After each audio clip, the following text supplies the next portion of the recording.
Right there. There you go. He needs to pull it up and let the belly show. Personally, that's what I like. I like my lineman like that. But he absolutely destroyed the person that was in front of him, which led to Latimer having a big run. Patriots definitely winning the line of scrimmage on both sides of the ball, and Latimer takes the snap, rolling out, and refs keeping the flag in the pocket. Good. Got it past the line of scrimmage to avoid the intentional grounding there and just take second down. And that's what we just talked about, right? We talked about that earlier in the game. Lattimore is a quarterback that has played a lot of games at the quarterback position. He can absolutely get it done, and there was a heads-up play, right? Rolling to the right. Hey, we got nothing. We got nothing. Let's not try to be a hero. Let's not try to make something out of nothing. Throw the ball away. Hey, we're 2nd and 10. We can still get a first down inside the 10-yard line. Hey, we're good. We're in a good position. Latimer's in the shotgun, takes the snap, and it's a QB draw all the way, and he doesn't find any space that's going to go for a loss of a yard, loss of a couple, actually. Brings up 3rd and 12 now. Now, here's the deal. I am shocked that they didn't do a more of a draw. They went with straight power right there. And, again, I understand where they're coming from because that's worked for them before. But with the way this defense is playing, you see they went to a four-man front. Now the defense ended. I see him. They went to a 4-man front away from the 3-man front they ran previously when he had a couple of big runs earlier. And if they're doing that, we're going to say, hey, man, let's go ahead and let's show pass. Let the ends come upfield. Then let's go ahead and take it upfield with our quarterback, if that's what we're going to do. And it looks like we're going to get a false start, perhaps. Yeah, so it's going to back him up even more. A flag on Sandy Creek. Looks like a false start. It's going to be a loss of 5. Sandy Creek does not have the greatest field goal unit, so this is going to be a tricky one. 3rd and 17. They get a good chunk. Could see them go for it. Now, here's what I said, right? I said I want to see them in 3rd and long. You got a kid on that defensive end, at that defensive end position for Cedar Grove. A.J. Green, he is absolutely phenomenal. Let's see what he does if he can get some pressure back here. Or let's see if they call some kind of screen play, what they're going to do. Right, the middle of the field is wide open. You got to... And throwing it out and over the head of Watts there. So now that's going to bring up a 4th and 17. That's going to bring up... I'm very shocked right there. All right, so people, when we say zero look, that means there's no safety in the middle of the field, basically. Layman's terms, helping you out there. There's no safety in the middle of the field. And I'm thinking, right, he's sitting there looking. He sees zero, middle of the field wide open. I think he had an inside guy, number 2, inside guy, slot guy, had a post. Let's live with that. Let's see. Let's take a shot, you know. But trying to throw over A.J., who A.J. is run somewhere 6'6", 6'7", defensive end, that's a tougher throw for a quarterback that may not have the height that you would like at the quarterback position, but you still get the job done. Here it is, 4th and 17. They're going to go for there it. Throwing it wide open and unable to make the catch. Good recovery there. Joseph Slaughter, big-time hit by him.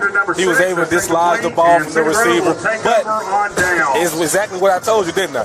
There's no safety in the middle of the field. Yeah. Hey, look, let's go with number 2 right now. Number 2, you see it, you set him up. Some people call it pimp route stick, besides other things like that.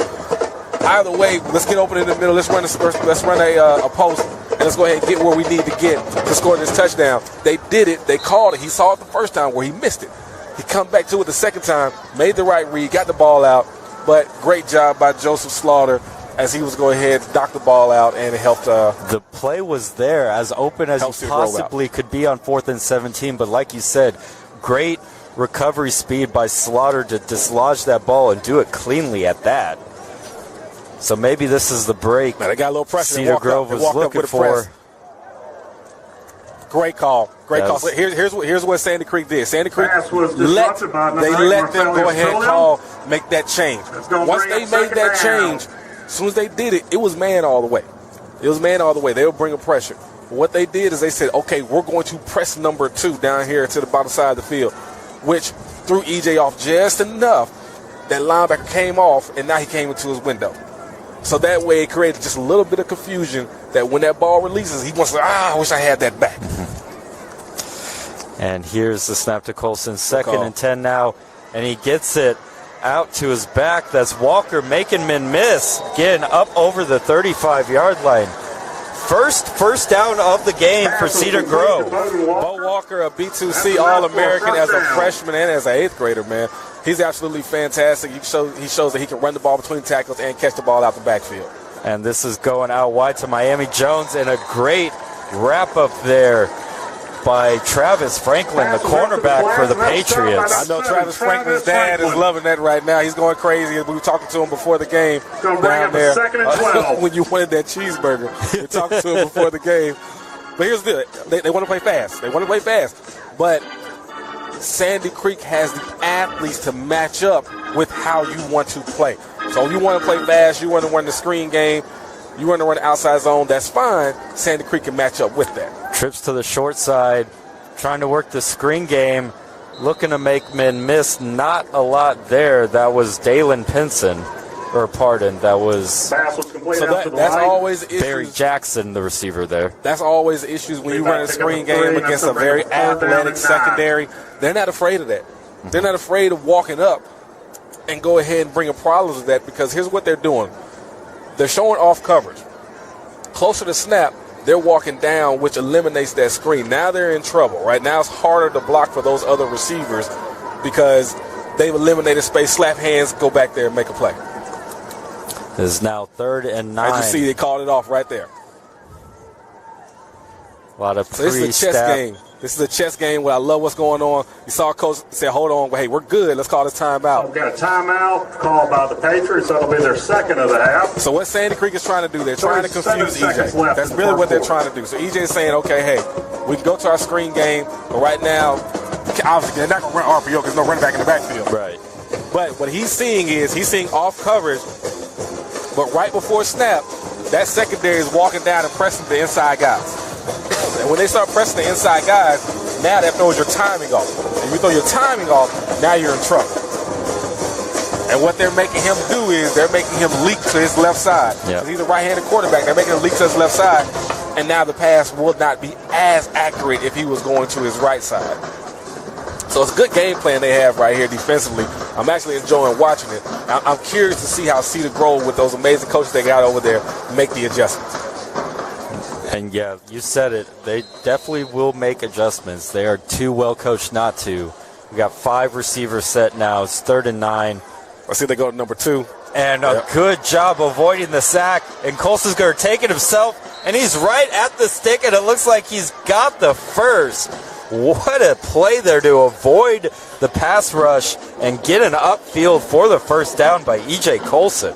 So I hope right there everybody was seeing what we were talking about right there. They have 100% belief in their secondary. They are going to bring pressure. It's going to be on E.J. to make that man miss. And there's to go ahead and do something, right? Be an athlete, keep the play going, and that's those are the little things that E.J. can do, which makes him a special player. That was a very minimal game on the handoff there to Walker. Be 2nd and 9 now. And that is the end of the first quarter. Patriots ahead, 12-0. Cedar Grove trying to get something going. They're in the midst of their best drive of the ball game as we enter intermission here. Sophomore Janae C. Oliver, sophomore Olivia Harvey, and freshman Jelani Thomas. 12-0. 12-0. Sandy Creek showed up. They sure did. They showed up with, I'm not sure what song is playing right now in the background, but Kyle, I feel like you're doing a little dance to it. You're wiggling your toes, you're doing something. You got something going on. We got a good first quarter intermission entertainment.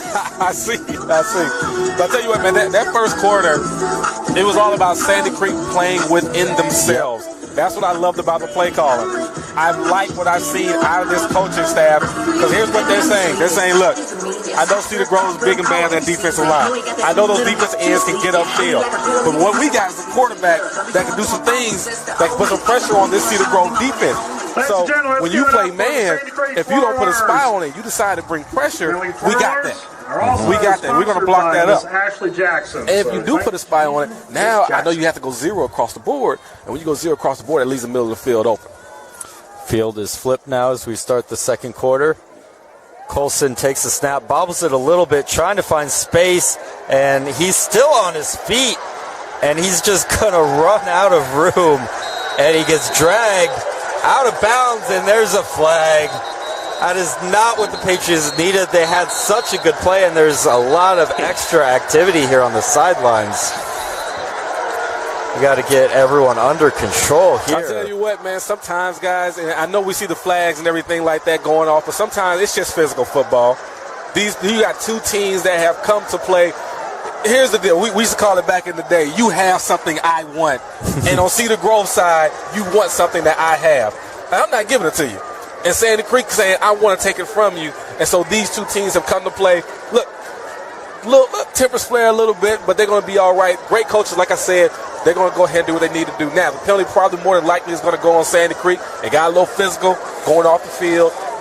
Well, the initial penalty was definitely late hit out of bounds. We'll see if there's any extra penalties. Saw some players coming off the Cedar Grove sideline. Yes. Trying to get in there. Coach is doing a good job of keeping them out of it. Yes.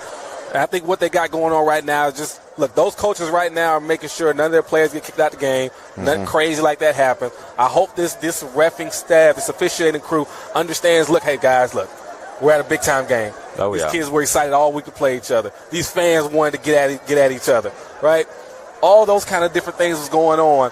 Let's let calmer heads prevail. Let's talk to the head coaches. Hey, talk to your guys. Sandy Creek, you talk to your guys. We're going to play some football. It's all good. Let's go. It was going to be a third and very long before the penalties. Ref still talking it over here.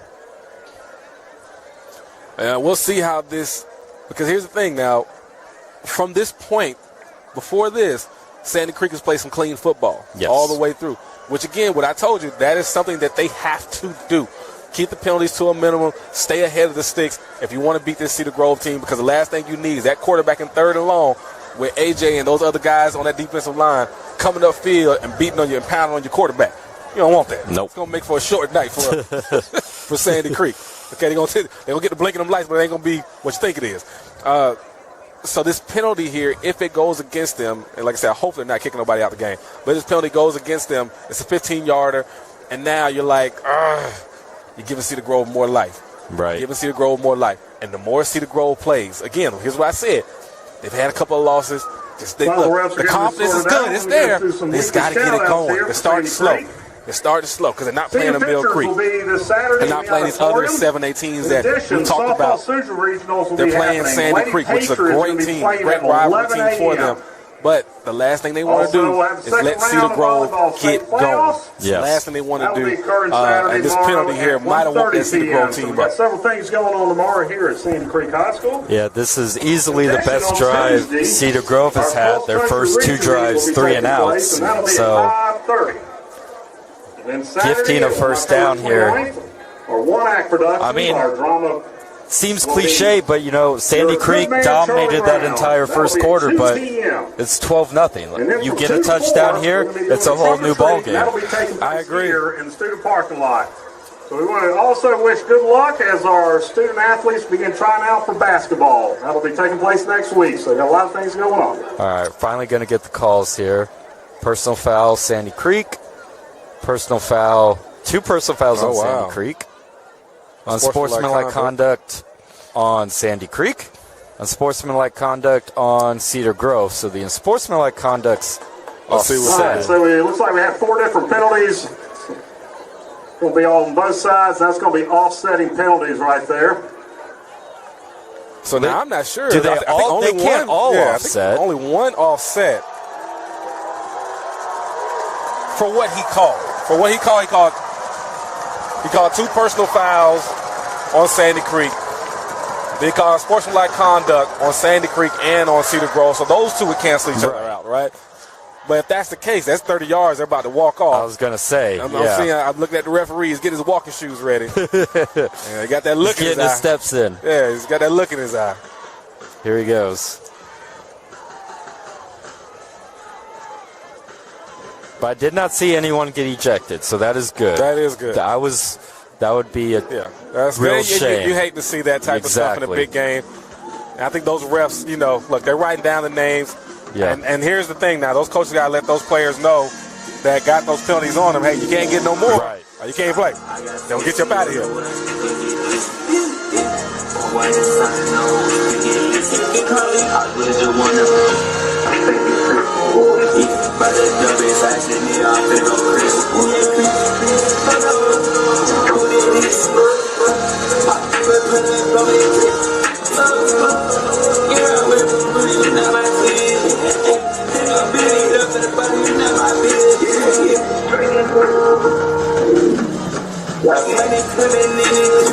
Trying to figure out what still needs to be discussed. I thought we already figured this all out. Yeah, I think he's trying to figure out what he called because, again, I got my man here at the 35-yard line, the official. Right. He's ready to go. He's ready.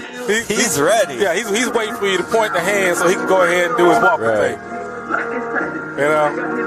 He's not even in the huddle. He's ready to go. All right, so what they're trying to figure out is who was the penalty on. Let's go ahead and write the numbers down. Yeah. If we had this again, then, they'll take care of that with the player. And then where was the ball spotted at? How much time was on the clock? So there's a couple things that they're looking at right now to go ahead and get started and get going. Okay, this is interesting. This is interesting.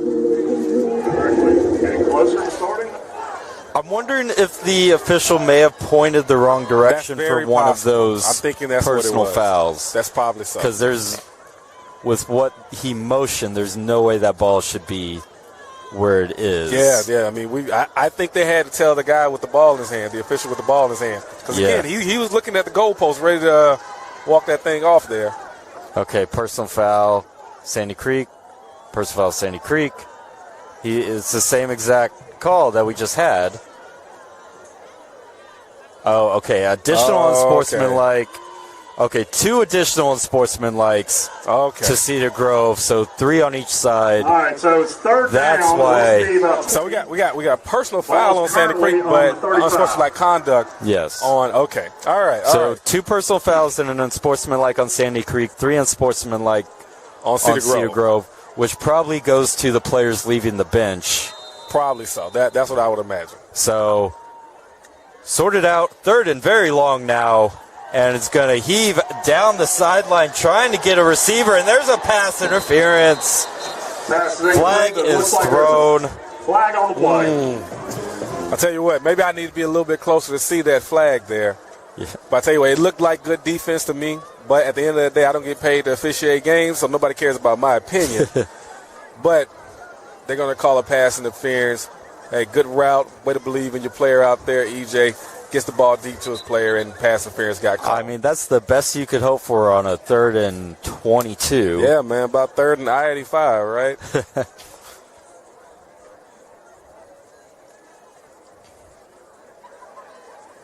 Now, I'm trying to remember in high school football if that's an automatic first down or not. So in high school, it is not an automatic first down, and I'm glad we are informing the people that are watching.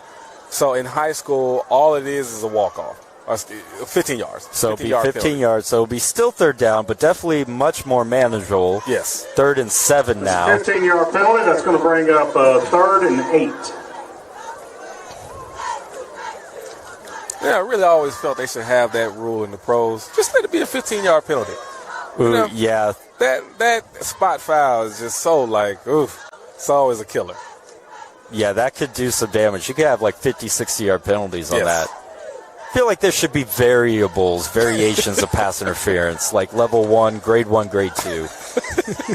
One's a 15 and one's a spot foul. If it's egregious, then kind of like the face mask. But yeah, exactly. I got you. I see what you're going. All right, EJ going down here. Looks like he changed the play at the line of scrimmage. 3rd down here for EJ. EJ makes the throw. Catch is made and off to the races to the 20, the 10, 5. Touchdown. That's Barry Jackson doing his best Barry Sanders impression down the sideline. And Cedar Grove is on the board. What did we just say? That penalty can wake Cedar Grove up. Again, not to say they weren't excited to play Sandy Creek, but Sandy Creek probably just doesn't have the same name of teams that they've been playing, even though this is a very good team. One top-ranked teams in the state. Again, it's just a difference as the kids get excited, right? Not the coaches, not hand, nothing like that. Just the kids. I'm about the kids, players on the field getting excited. So you don't woke them up. Now here you go. You got to deal with Barry Jackson. He's a problem on the outside. You see, he caught the ball, got upfield. Then you got to put 6 on the board. Cue the band. Great thing with Barry Jackson. We had his commitment. Actually, we had his commitment this past summer. I want to say this past summer at Cedar Grove High School. He did a great job, and obviously he's seeing why he's about to play Power 5 football.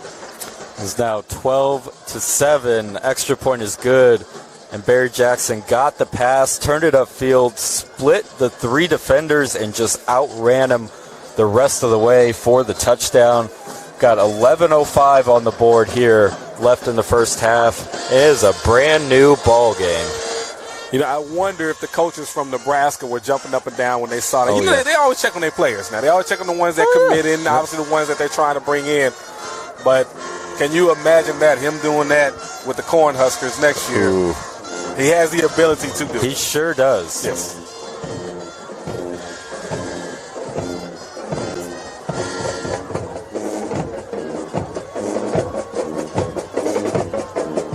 Nebraska, all new coaching staff, getting a new regime in. Barry Jackson could play a key part in that rebuild.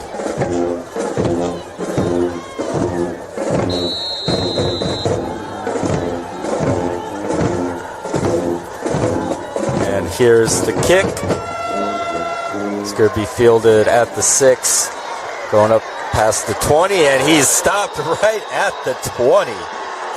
My goodness, on the hit, C.J. Harris. This is what true freshman right there. Last year's 8th grade BTC All-American C.J. Harris can absolutely play.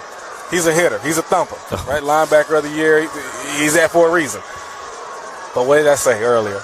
Do not wake this Cedar Grove team up. You were okay. Mm-hmm. Now, here's the deal. Coach Gard, good coach. Got his doctorate degree, got everything. He got his doctorate degree in leadership, of all things.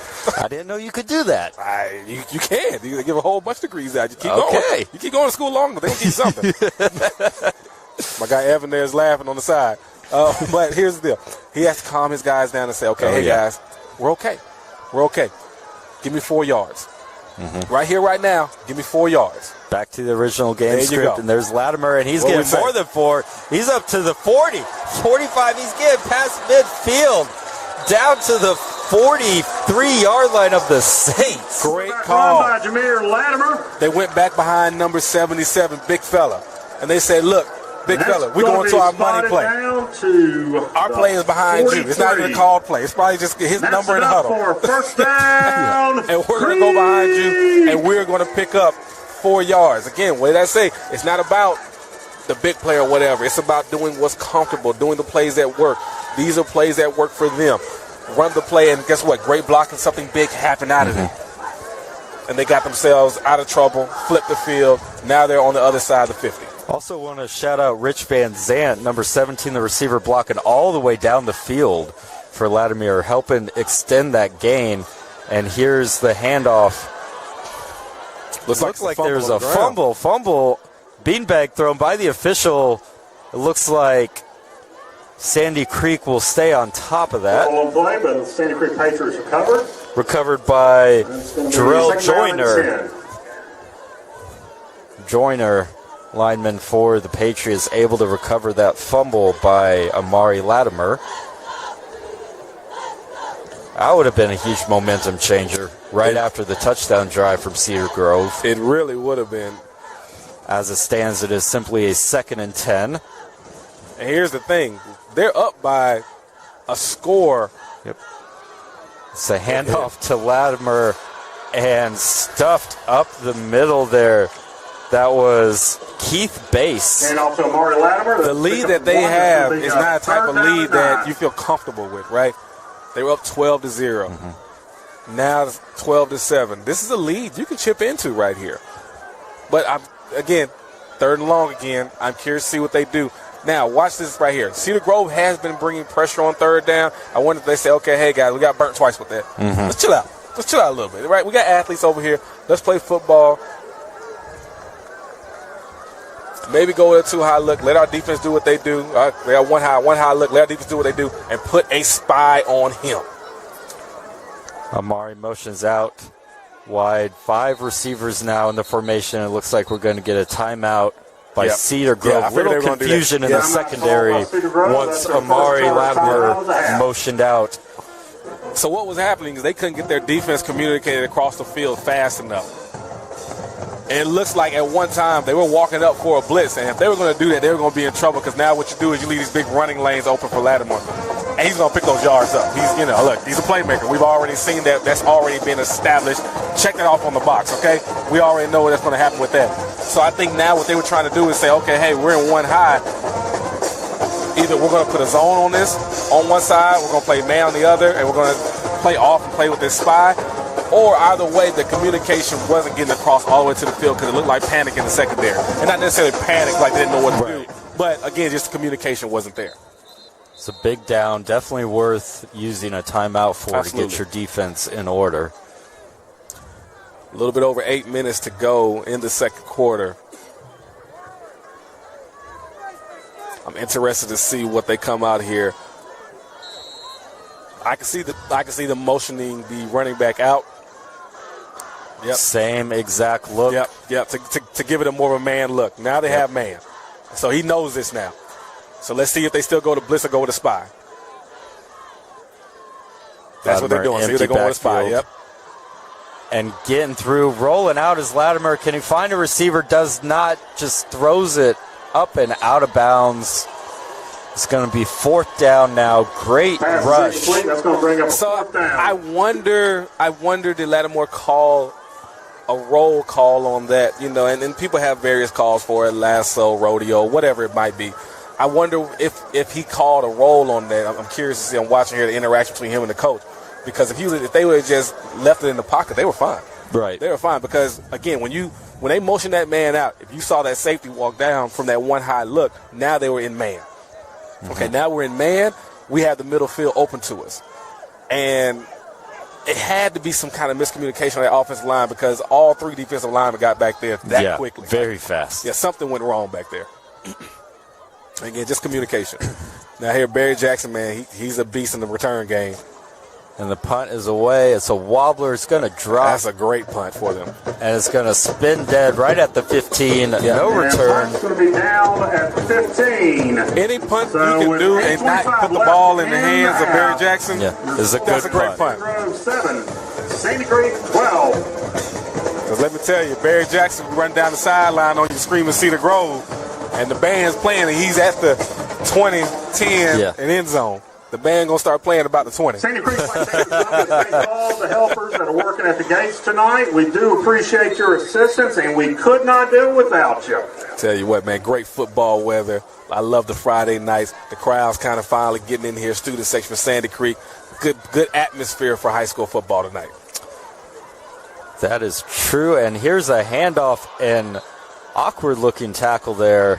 That was Bo Walker on the carry, gained about 7. Number 0, Bowden Walker. So I love to give the story. When I saw Bo play, he was younger. Bo was literally the best player on the field, and that hasn't changed as he's gotten in high school. He's pushing the pile up past the 30. We'll see where they mark it. Up to the 33. He is a tough kid to bring down. Yes, he is. He's absolutely that good. Down on the 33. He's able to make cuts in tight spaces. Big body. Takes more than one Patriot to bring down Mr. Bo Walker. And here he goes one more time. And that time, minimal gain. Up over the 35 to the 36 will be 2nd and 7. It looks like he's having a little bit of issue keeping his feet. Okay, probably just a little bit tired. They get him out of there, the right side, which is understandable. I'll tell you what, now here's the thing that hasn't been talked about yet. Cedar Grove has a freshman receiver. That's Devin Carter, son of Dexter Carter. Actually played with the San Francisco 49ers. Oh. All the parents watching probably play with him on. And there he goes. Speak of the devil, that was intended for Devin Carter. A little out of the reach. Devin looking for a penalty, none thrown.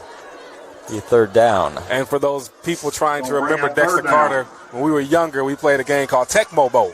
Oh, and yes. Dexter was really good on Tecmo Bowl, if they want to remember from that. Obviously played with the 49ers, graded return game and all kind of different things. Gadget guy, just pure speed.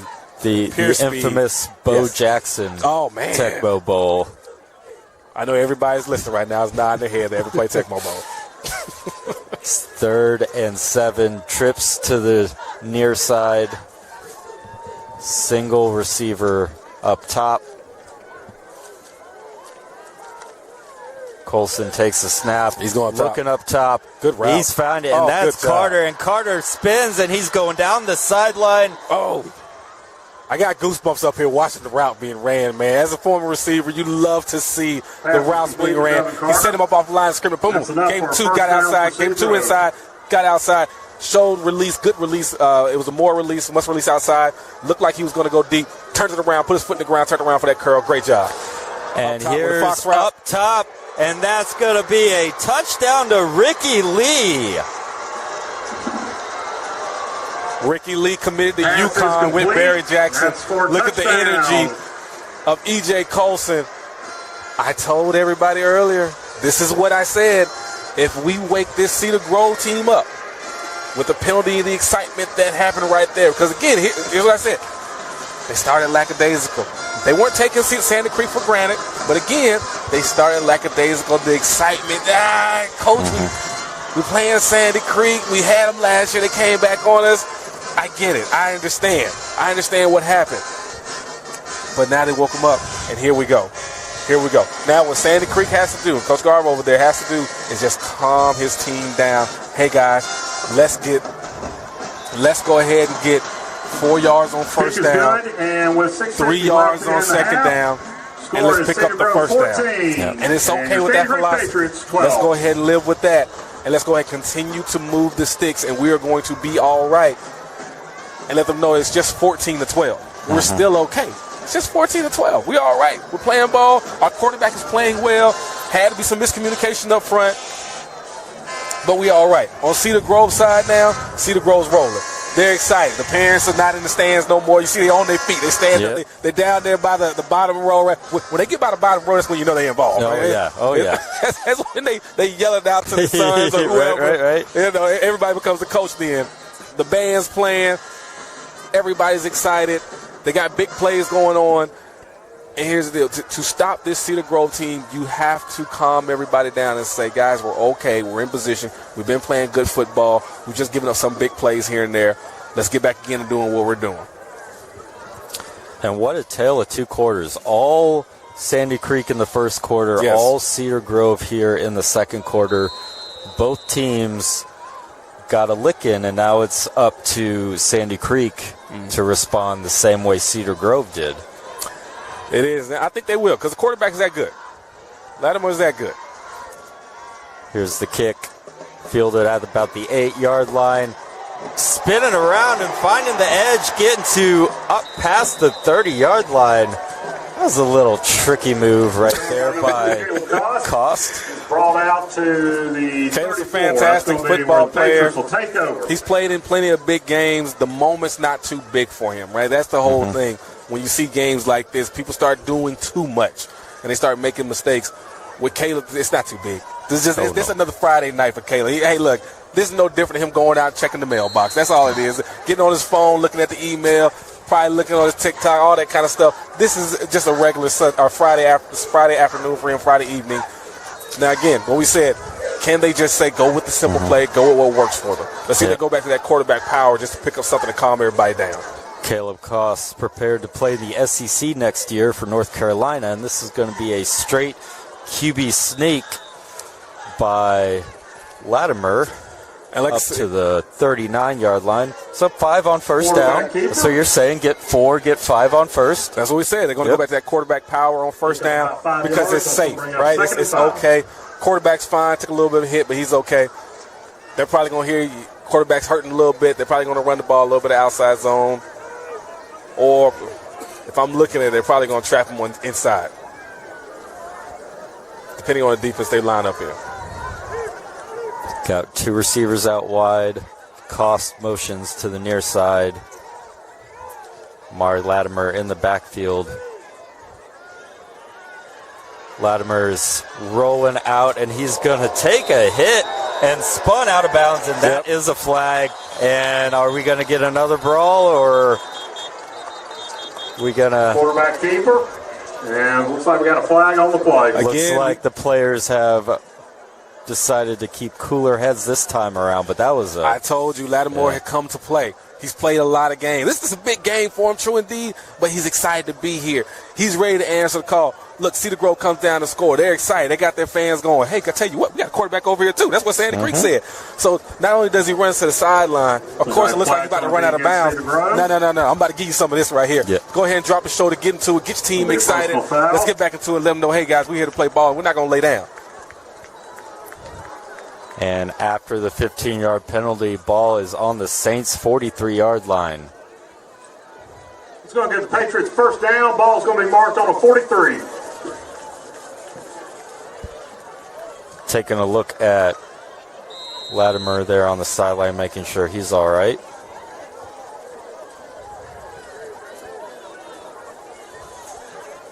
May have just needed a helmet adjustment. Sounds 1st and 10 in Saints territory. Latimer takes a snap, hands off. Nope, he keeps it. He's going out to Watts, and Watts makes the catch, steps out of bounds, but the catch is made at the 23-yard line. 20-yard reception.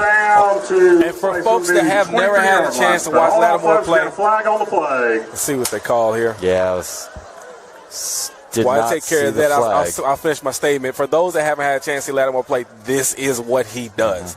He is that good of a player. Again, look, he might not be getting on the offense because it's necessarily a size thing, but you can't tell me there's not a small school out there that he can go and play for and be a fantastic player for and make plays. This is going to be plays for that team. It's going to bring up 1st and 15.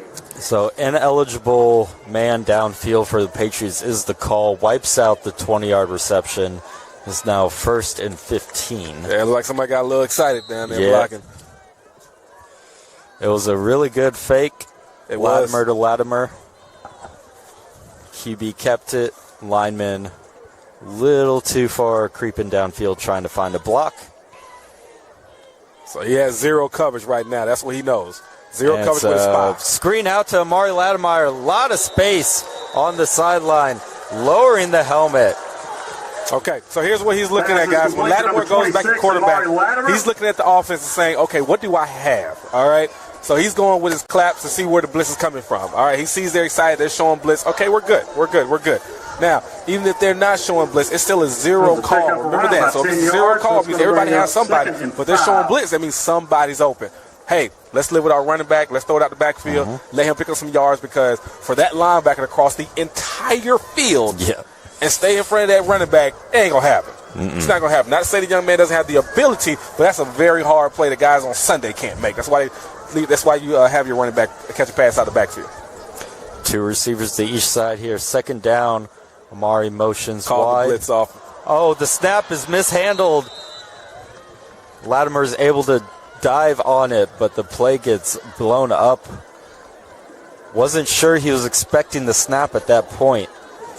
Fumble was recovered. Yeah, it looks like a miscommunication. Looks like there are two plays that hurt them, but so far are the miscommunication. It was the last series where he was rolling, rodeo call, whatever he might have called down there at the line of scrimmage. Where the communication wasn't properly done, or they just didn't hear him, put it that way. Yeah. And the blocking wasn't happening like it was. But now here they are in 3rd and long. Mistimed snap, we'll just say it that way. But it looks like, you're getting a lot of zero coverage. Then they finally caught him in one in a zone look, which hopefully, I'm sure he was going to think he was going to pick him apart. Latimer escapes, trying to find room, and he does, and is very close to the 1st down. He was just picking and prodding his way through the defenders. It's going to be 4th and 1. Going to bring up a 4th and 1. And people, for him to be doing this to a Cedar Grove defense, this speaks to the ability of Latimer. Not Cedar Grove is having an off day. Guys, that Cedar Grove defense is the real deal. They got players over there that's going to be playing Power 5 football. And as we saw this past year, they had 3 go in the draft. Yeah. They had 3 players in the draft that got drafted. I should say it that way. That lets you know Cedar Grove does a good job with their players. That just means Latimer is just that good of a doggone player. 4th down play, big play right here. Latimer's going to keep it himself. Ooh, and he fumbles the football.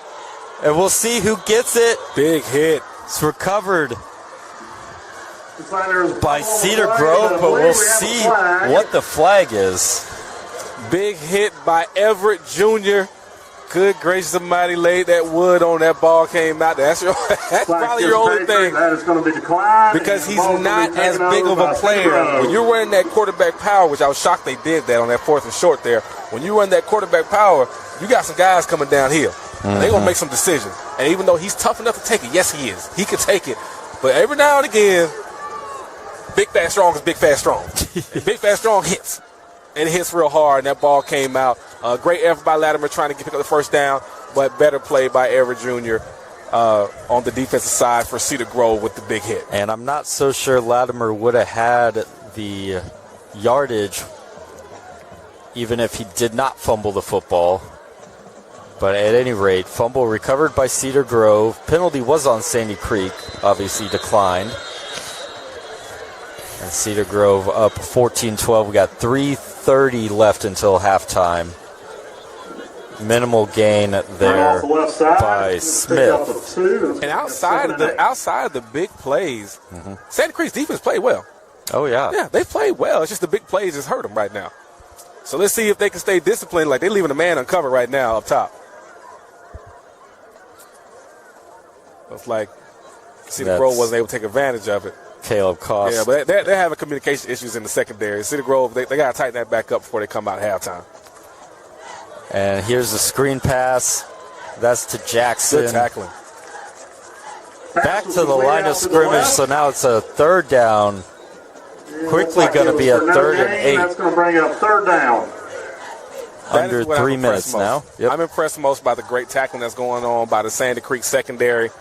Because they're running these screens. These screens are usually very successful with the Cedar Grove receivers because not only can they block it up, but also, hey, they make some good runs, right? They're like running backs when they get the ball in their hands out there on the outside.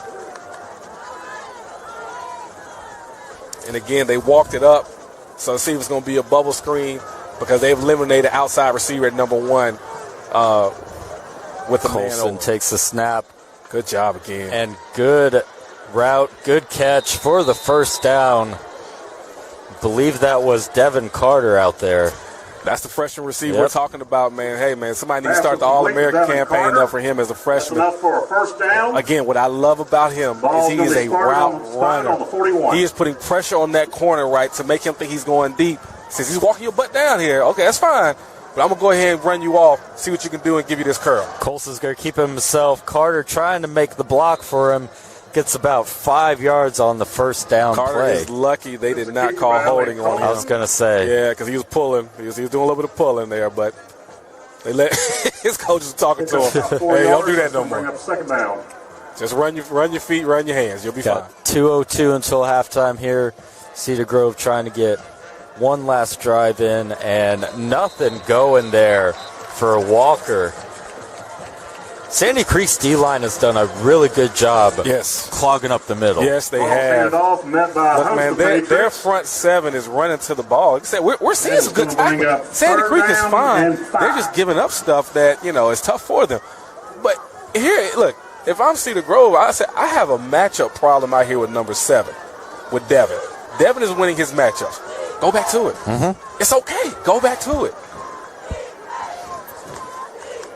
Got trips to the near side. 2 receivers up top. Clock is running. Here's the snap. Colson is running out of room, and he's going to throw it up, and that's going to be intentional grounding.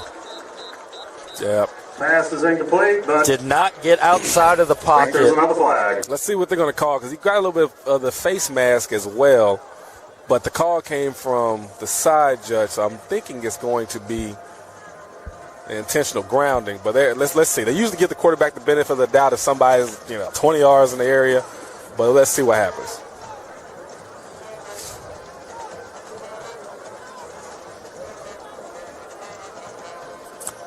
We have a minute 2. So it was a face mask. You were right. I stand corrected. Well, you saw his face against the Patriots. See what they call face mask. Oh, they called him 15-yarder for that one. It didn't look. But here's the deal, right? You saw his face get pulled. EJ, strong guy, shook it off and tried to go downfield with it. So he already knew kind of what happened. I am shocked that they were able to make that call from the side, Judge, though. He has some amazing eyes. Yes. So that would explain why Colson had to get rid of the ball. Getting his face taken off. And it was up top as intended for Carter.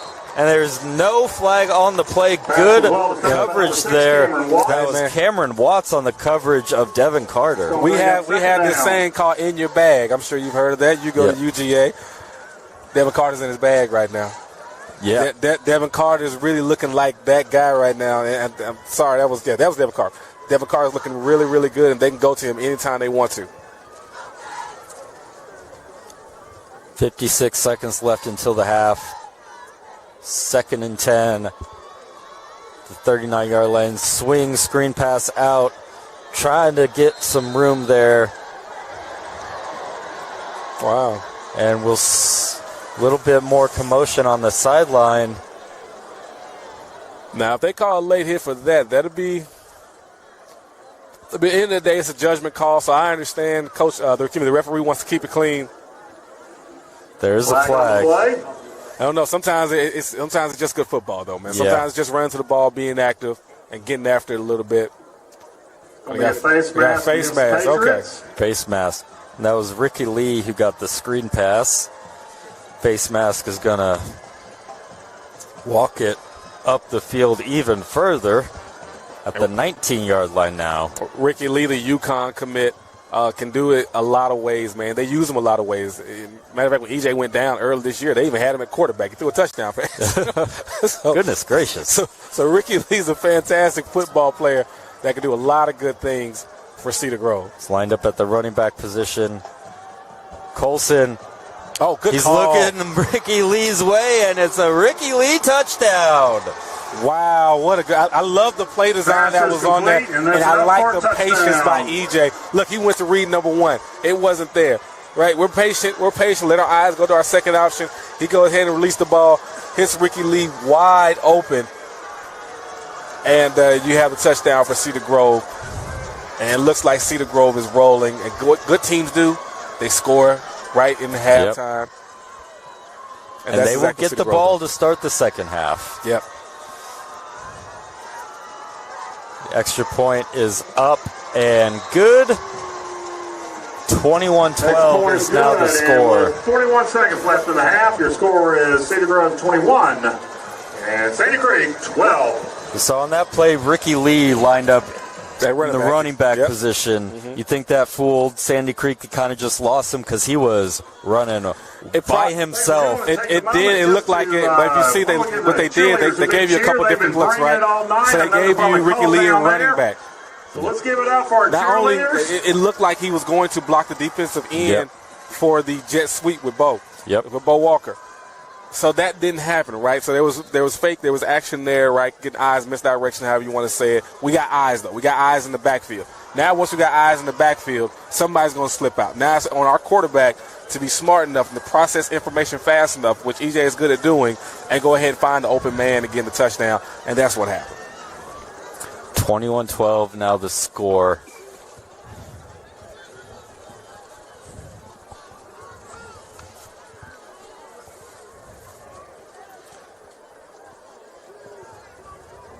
Got just over 30 seconds left in this half.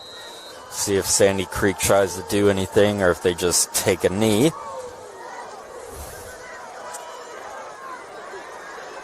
Return from the 20. This is Cost. He's trying to find a hole. Just got tripped up by the shoestrings. Looks like it was brought out to about the 26-yard line. Now, I don't know if they have a 70-yard play in the playbook right now. I'm sure they're probably going to try to run a play, see what happens, and then if nothing happens, then take a knee going to halftime. But I think if they come back and look at what they've probably done wrong, they're going to say a couple things. Guys, the mistakes on offense that we've had is what's hurt us. And Cedar Grove playing good defense, of course they are, but those are a couple plays that hurt us. Secondly, we got to get the ball in Caleb Cost's hands. They got it in his hands early. He was able to do something special with it, pick up some first downs, but they got to get the ball in his hands to help their team out. So here's Latimer trying a QB draw. Got about 2 yards. And it looks like they're just going to take it to the half, maybe run one more play. Big 77 is a monster. Yes.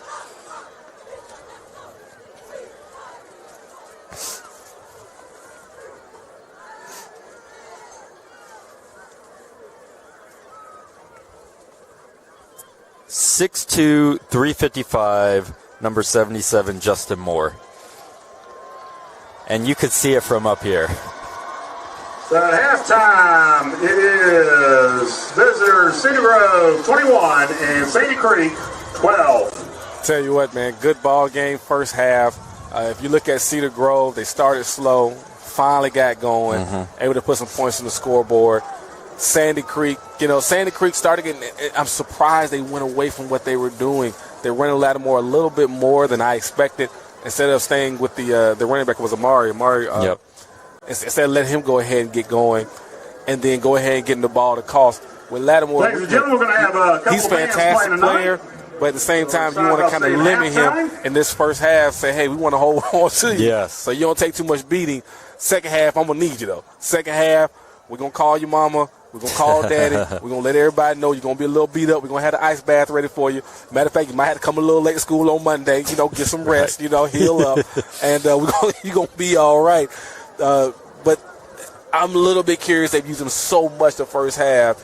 I think if they use him the second half, then, you'll have it better. But get Caleb Cost the ball. Oh, yeah. I don't know. We'll see what happens in the second half. But, I don't know. What's your thoughts on the first half? First half, I mean, Sandy Creek, first 2 drives, first 2 touchdowns, and Cedar Grove just could not do anything on offense. They had the 2 3 and outs.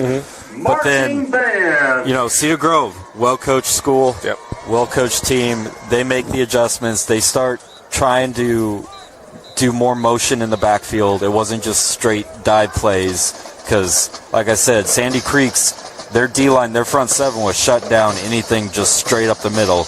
There's a lot of misdirection as we saw on the touchdown to Ricky Lee there. But yeah, Cedar Grove is looking like they're very close to breaking this open. This first drive coming up, Cedar Grove's going to have the ball. I think it's almost a must stop. I agree. If they get another touchdown, go up 28-12, it could unravel for the Patriots, which would be a shame because they played almost a nearly perfect first quarter. They did. I agree, man. So, like I said, we'll see what happens in the second half. Sandy Creek leads 21-12. We're going to take a little bit break, but go ahead and check this out as we go to the big game ready package between Sandy Creek and Cedar Grove.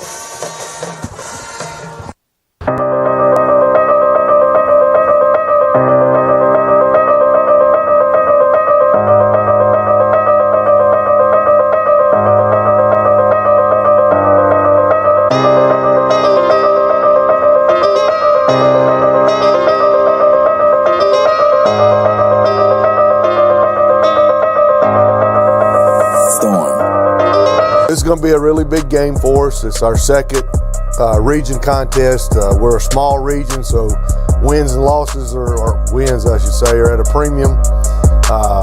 So this is a big game because this game could determine seeding 1, 2, or 3, depending on how Carver and Cedar Grove shake out. And you got Douglas, who is a much improved team, who we play in 2 weeks. But anytime you can play a state perennial power, it's always a big game.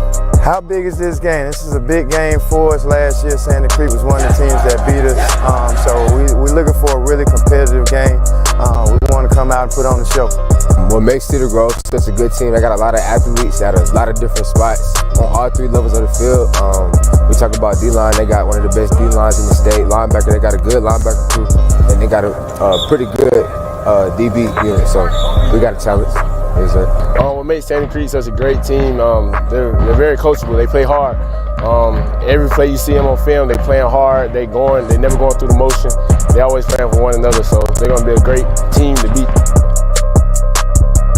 To describe Sandy Creek's defense, I would describe us as explosive. I describe us as talented. I describe us as hungry. I describe us as fast, physical, and educated. The Cedar Grove defense, we're relentless. That's it. At the point of attack, every snap, we were relentless and stingy. Cedar Grove's a great team. You know, they got great players. They're skilled at every position. Coach Adams, John Adams, the head coach over there, and his guys do a fantastic job coaching those kids. And, you know, they're just, and when you win, winning kind of breeds winning, so to speak. The more you win, the better the players seem to be. And, you know, because the culture changes and the kids begin to expect to win. And they're just really talented team. So it's going to be a huge test for us, huge test for us. If I could describe Cedar Grove offense, it'd be explosive. You know, we take our shots.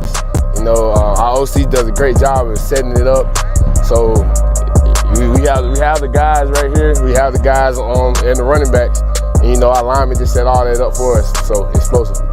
If I were to describe Sandy Creek's offense, I would say that we're very explosive. We got a very experienced offensive line, very experienced quarterback, and we got a pretty nice running back too. So, I mean, we got what we need in order to win the game. So. The keys to stop Sandy Creek from scoring is we gotta get a hat on that quarterback and make sure that we get to the back and we match big players with big players. I think the keys to prevent Cedar Grove from scoring is the defense to come out fast, hard, and explosive. You know, we got different guys all over the field, many underrated guys that people haven't seen, and it's just they all hungry. And I think our willingness to sacrifice our body for the win, I think that's what's going to put us in the right spot to win. Last year we played them, and it was a tough game. We made a lot of mistakes early. I think they blocked a couple punts, returned the kickoff back for. Hope we're going to fix those problems this year. We ended up coming back at the end of the game and beating them, and then they ended up actually winning the region due to the tiebreaker rule. But you know, for us to win, we got to be focused. Our kids have to play mistake-free football. We got to execute on offense, defense, and special teams, which, I mean, this is a playoff caliber team, so that's what you got to do to win playoff games is the same. So it's going to prepare us and hopefully them to get prepared to make a run forward in the playoffs. The keys to win this game is just execute on all three phases of the game, playing really well on offense, defense, and special teams, and getting the momentum going our way, and you know, making big plays. D-Block is big game ready. Hey, Dark Side, big game ready, man. The Patriots, big game ready. The Saints are big game ready. Let's go. Cedar Grove football, big game ready. Big game ready. Creek's rising. We're ready.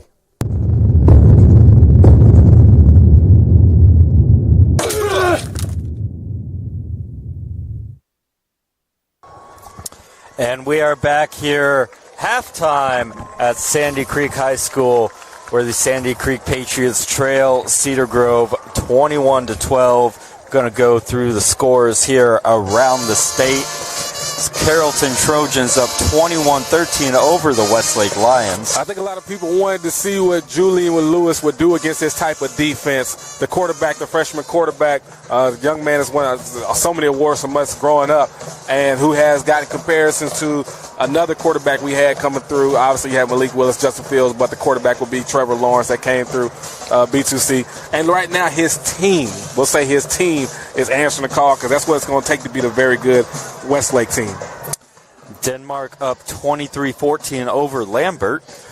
Lambert undefeated, man. They played some good football. But Denmark has Coach P over there. Coach P was up in North Carolina, and he said, Alex, I would have never left my team in North Carolina if I couldn't come down here and believe I could win.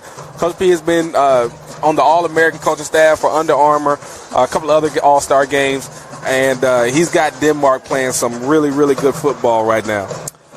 Norcross ahead 64-21 over Meadow Creek. Yeah, that's a final right there, man. Meadow Creek, you know what? I'm not sure what happened. I know the coach over there very well, good friends with him, but it looks like that defense just stayed on the bus. I'm not sure if they got off the bus or had directions to the game. But, you know, they played, you know, Norcross, look, whenever you score that many points, hats off to you. You've done a great job, and it should be recognized. Band. Colquitt Colquitt County 27, Lowndes 7. Yeah, man. Look, Colquitt County, is a team I'm telling everybody is one of the best teams in the state, if not in the country.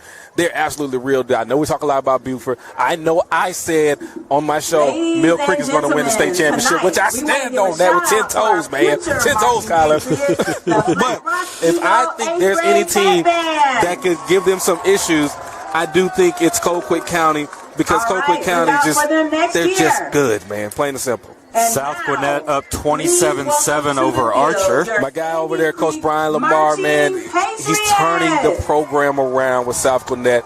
Look, they're winning more games than they're losing right now. I think they got 2 losses on the season. I'm not sure. The band is under but, the direction look, of Mr. John 2 years ago, if you say South Gwinnett will be winning more games than they're losing, people probably say no. Coach Brian's come in and done a great job with him. Grayson 7, Brookwood 0. I tell you what, Brookwood's staying in there. You know, for all the injuries and everything they've had this year, for the ups and downs, they had a little bit of inconsistency. They got a great coaching staff over there, and they're hanging in there. Good ball game right now. Grayson leading. You know, the thing with Grayson lately is how they're winning. It's always hard. Their wins are always hard, and so I think tonight will be another hard win for them if they pull it out. Newton 13-3 over Parkview. Yeah, man. Last year, Newton was able to beat Parkview in a really, really good game. Parkview got a really good quarterback over there, Colin Hawk. Got a running back last week, went over 300 yards, Kyrie Spain. My goodness. Yeah, 300 yards on 20-something carries.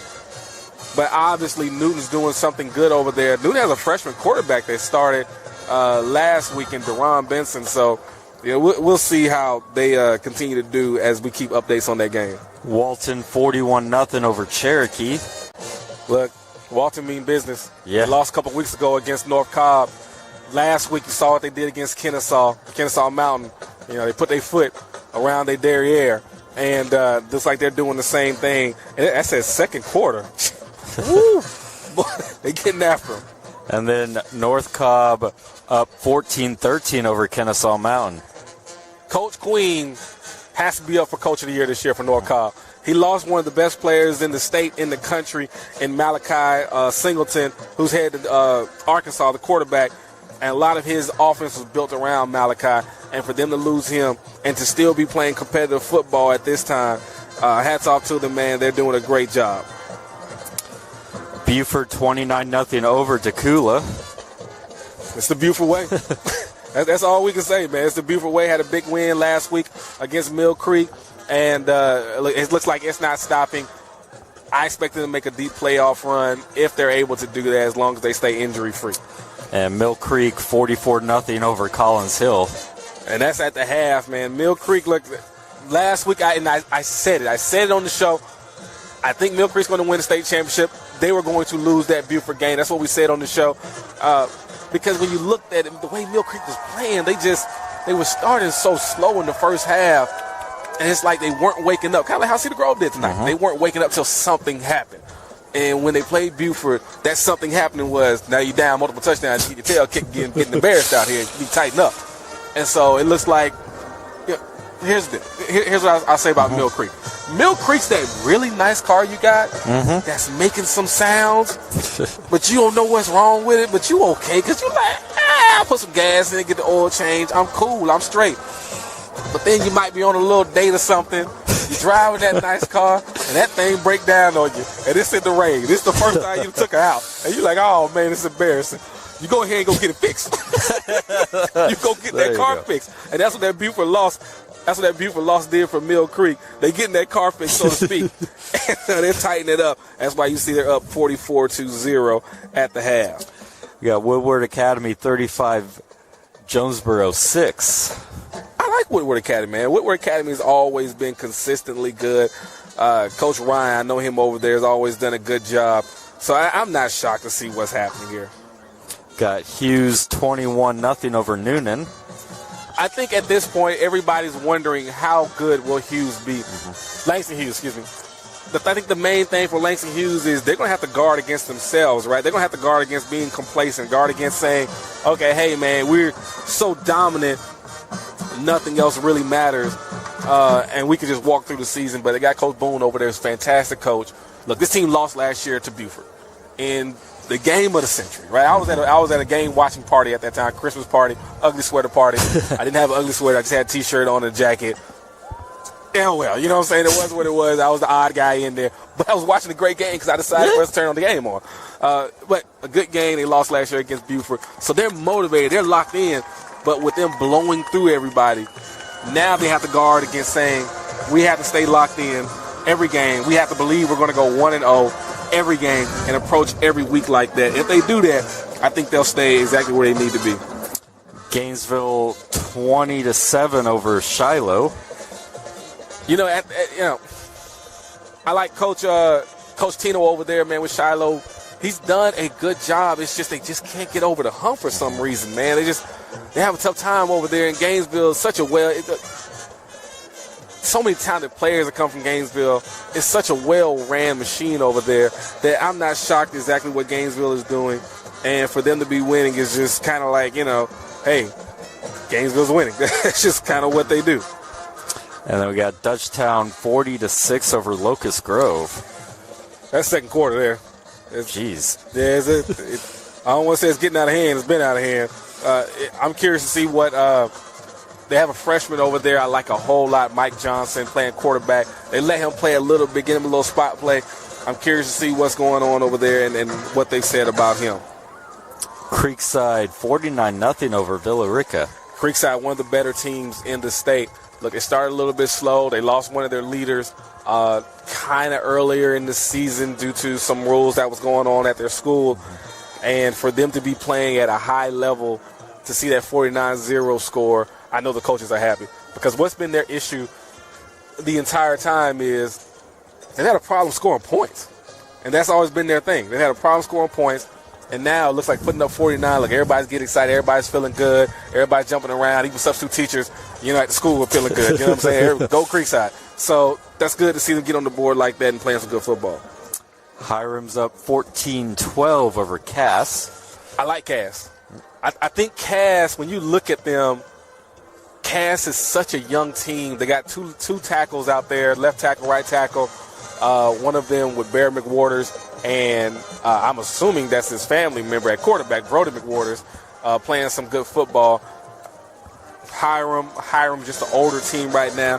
Cass trying to put it together. They got Savion over there at, Savion with Cass at receiver. He can make some good plays, and he's committed to Georgia. Everybody that saw his play last week, the play went viral. It was a one-handed interception, and he returned it all the way to the end zone for a touchdown. Troop 30-0 over Fayette County. I think Fayette County, they kind of been in that rebuild process for a while. They got some work to do. They got some work to do, so we'll see how it goes with that. And Cedarton 21-0 over Saunderville. Cedartown, man, my guy buddy out there, Harlem Diamond, good running back. He's been very good for a very long time. And to see him help lead his team where they need to be is not shocking. They're playing some good football. Carver 20-13 over Monroe. Carver, Columbus. Hey, man, that's the hometown right there, man. We ain't got much down there in Columbus, man. We got a couple of lights, a couple of street lights. Piggly Wiggly. Yeah. If Piggly Wiggly's still over there, I don't know if nobody remembers Piggly Wiggly, but we got one, though. It's open. It's running well. We got the food line. Good old food line. There you go. Feels like I'm doing a sponsorship right now for everybody. But it's there. It's there. So, if you're hungry, we're going to stop by and get some food line. But, look, all jokes aside, the whole city shuts down football. They love football down there like that. And Carver Columbus is another really, really good program. Carver Columbus Shaw High School do some good things. And Carver Columbus once again, ladies and gentlemen, we got some has the lead concessions over Monroe. Monroe. So if you'd like to get Nothing shocking about that because they got a lot of good I players on that happy team. to serve you. Calvary Day 49, Savannah County Day 7. Calvary Day, man, good program. Good program. They've done some good things, and they got some good players. It's a lot of Savannah players seem to come over and play with that. Excuse me, a lot of good Savannah players play with that Calvary Day team. They got Dupe over there at receiver. He just picked up an offer from South Carolina, sophomore receiver. Really good player. Really good player. So, you know, we'll see how they do moving forward. Cedar Grove, 21-12. Oh, we got 2 minutes. All right, well.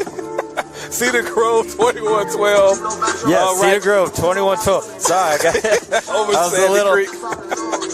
going down the scores. Yes, that is our game. Cedar Grove, 21-12 over Sandy Creek. We're about 90 seconds away from the second half. You know, I think it got a little bit cold out here for Colin. All of a sudden, his favorite song just came on. He started dancing around a little bit. I get it, Colin. Me too, man. I like the song. We got to get moving. Yeah, man. We got to come up with like I think we're gonna have a really good finish here. I really do. I feel like Sandy Creek, they're gonna come out. They're not gonna go down. All the momentum there was Cedar Grove. Halftime, perfect time for a halftime to kind of regroup, come out and be like, hey, we had it. We were doing our game plan first quarter. Got a little bit out, made some mistakes. 3rd and long, we weren't able to convert. Fix that up. I mean, these are two teams that should be right there. It should come down to the final possession. You know, I tell you what, man, you got 2 of the teams, best teams in the state right now. Yep. Their classification, 3A, Region 5, 3A. It's happening like it's supposed to happen as far as this is a heavyweight bout, right? Sandy Creek comes out there, boom, knocks Cedar Grove right in the mouth. Cedar Grove says, you know what, hey, we've been here before. That's the problem. We've been here before. They got excited. They got the music going on the sideline. Coach got yelling a little bit. Cheerleaders get the cheer. Parents get the jumping up and down, yelling at their child. And Cedar Grove answered the bell. Ran off 21 straight. EJ find the open man. Going deep on the box around here. This is actually a bad combo, rather. I think both teams kind of messed up. But nonetheless, they got behind the DB. So, hey, touchdown, cue the band. Another play here with Devin Carter ran a curl route, got open, made some more yards for them. And again, it's about the big play that is killing Sandy Creek.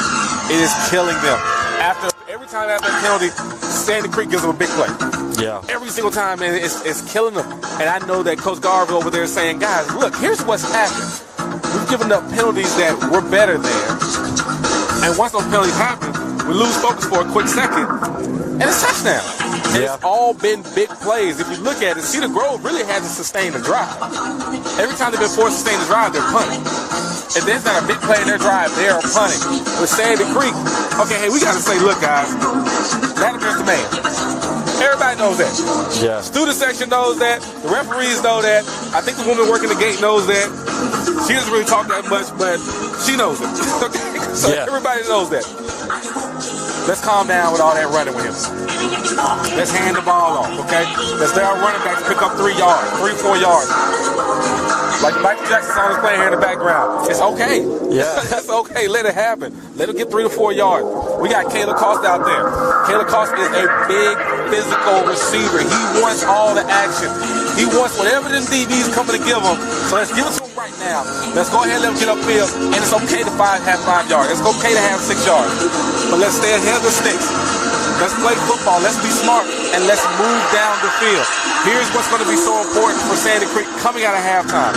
They have to limit Cedar Grove. Yeah. They have to limit the big play. Look, if you can't get there fast enough, get your hands up. Make the passing lanes a little bit harder for EJ to see through. If you do get there, wrap up. We don't need a big hit. Wrap up on EJ. The running game, they're actually fine. They're fine with that. Yeah. They haven't really given up many big runs in the running game. In the secondary, you got to communicate. And here's the deal: you play man coverage on Devin Carter one more time. They're going to start to change them lights on the scoreboard. Oh my gosh, yeah. Because you can't stop him. Nope. You cannot stop Devin Carter, and here's the deal. That's okay. Football was built for a team. Yeah. So let's get that DB some help. Back him up a little bit. Or if you're going to say, hey guys, we got to live with it. Hey, you're going to play off. You're going to play outside. Not outside, but you're going to play a head-up shade. Play head up on them. That way, we're going to eliminate whatever you do. Right? If you want to go for it right now, go a little screen, little hitch, whatever, we're here on it. We're tackling it down. But giving up these 10-yard, 12-yard curls and the deep routes, it's tearing them apart. Yeah. It's tearing them apart. And you know. Good analysis there. Great analysis there, Alex. Yeah, man, it's trying to be a superstar, man. You know, I got the music going. This is greatness, right? Yeah. Yeah, man. What was that? Smooth Criminal. We had like some kind of remix. Smooth Criminal. I don't know what that was. It was a Smooth Criminal beat that I was digging, and it just kept going. And there was like, I don't know. It was, man. You know, but yeah, apparently somebody paid for the DJ because the DJ jam. We got like cross tracks and all this good stuff going on down in the press box. The DJ is jammed. He's earned his money out here. Look, I know the guys are excited. Second half is about to start. Cedar Grove, you look at the players over there. They got their heads going up and down. Their hands are going up and down. They dancing in the middle of the field, feeling good. The energy's good. Sandy Creek, if you look at them, just a body language says they're kind of just stoic. You know what I'm saying? Yep. Yeah, you got a couple players moving around, but everybody's just stoic. So what I want to do right now is I want to look at number 1, Latimer, see how he's feeling. I want to look at number 77, Justin Moore, right? Yep, Justin Moore. Moore. Look at Justin Moore over there, see how he's feeling. Because they're going to need those two in the second half, along with Caleb Carlson, along with Amari, the running back. Give it up for him as we begin the second half. We really did have a DJ. I was kind of half joking. There was an actual DJ. There's a DJ here. This is big time here. Big time matchup. Top 2 teams in Class 3A. Got Sandy Creek down 21-12 to the visiting Cedar Grove Saints. Kickoff moments away here.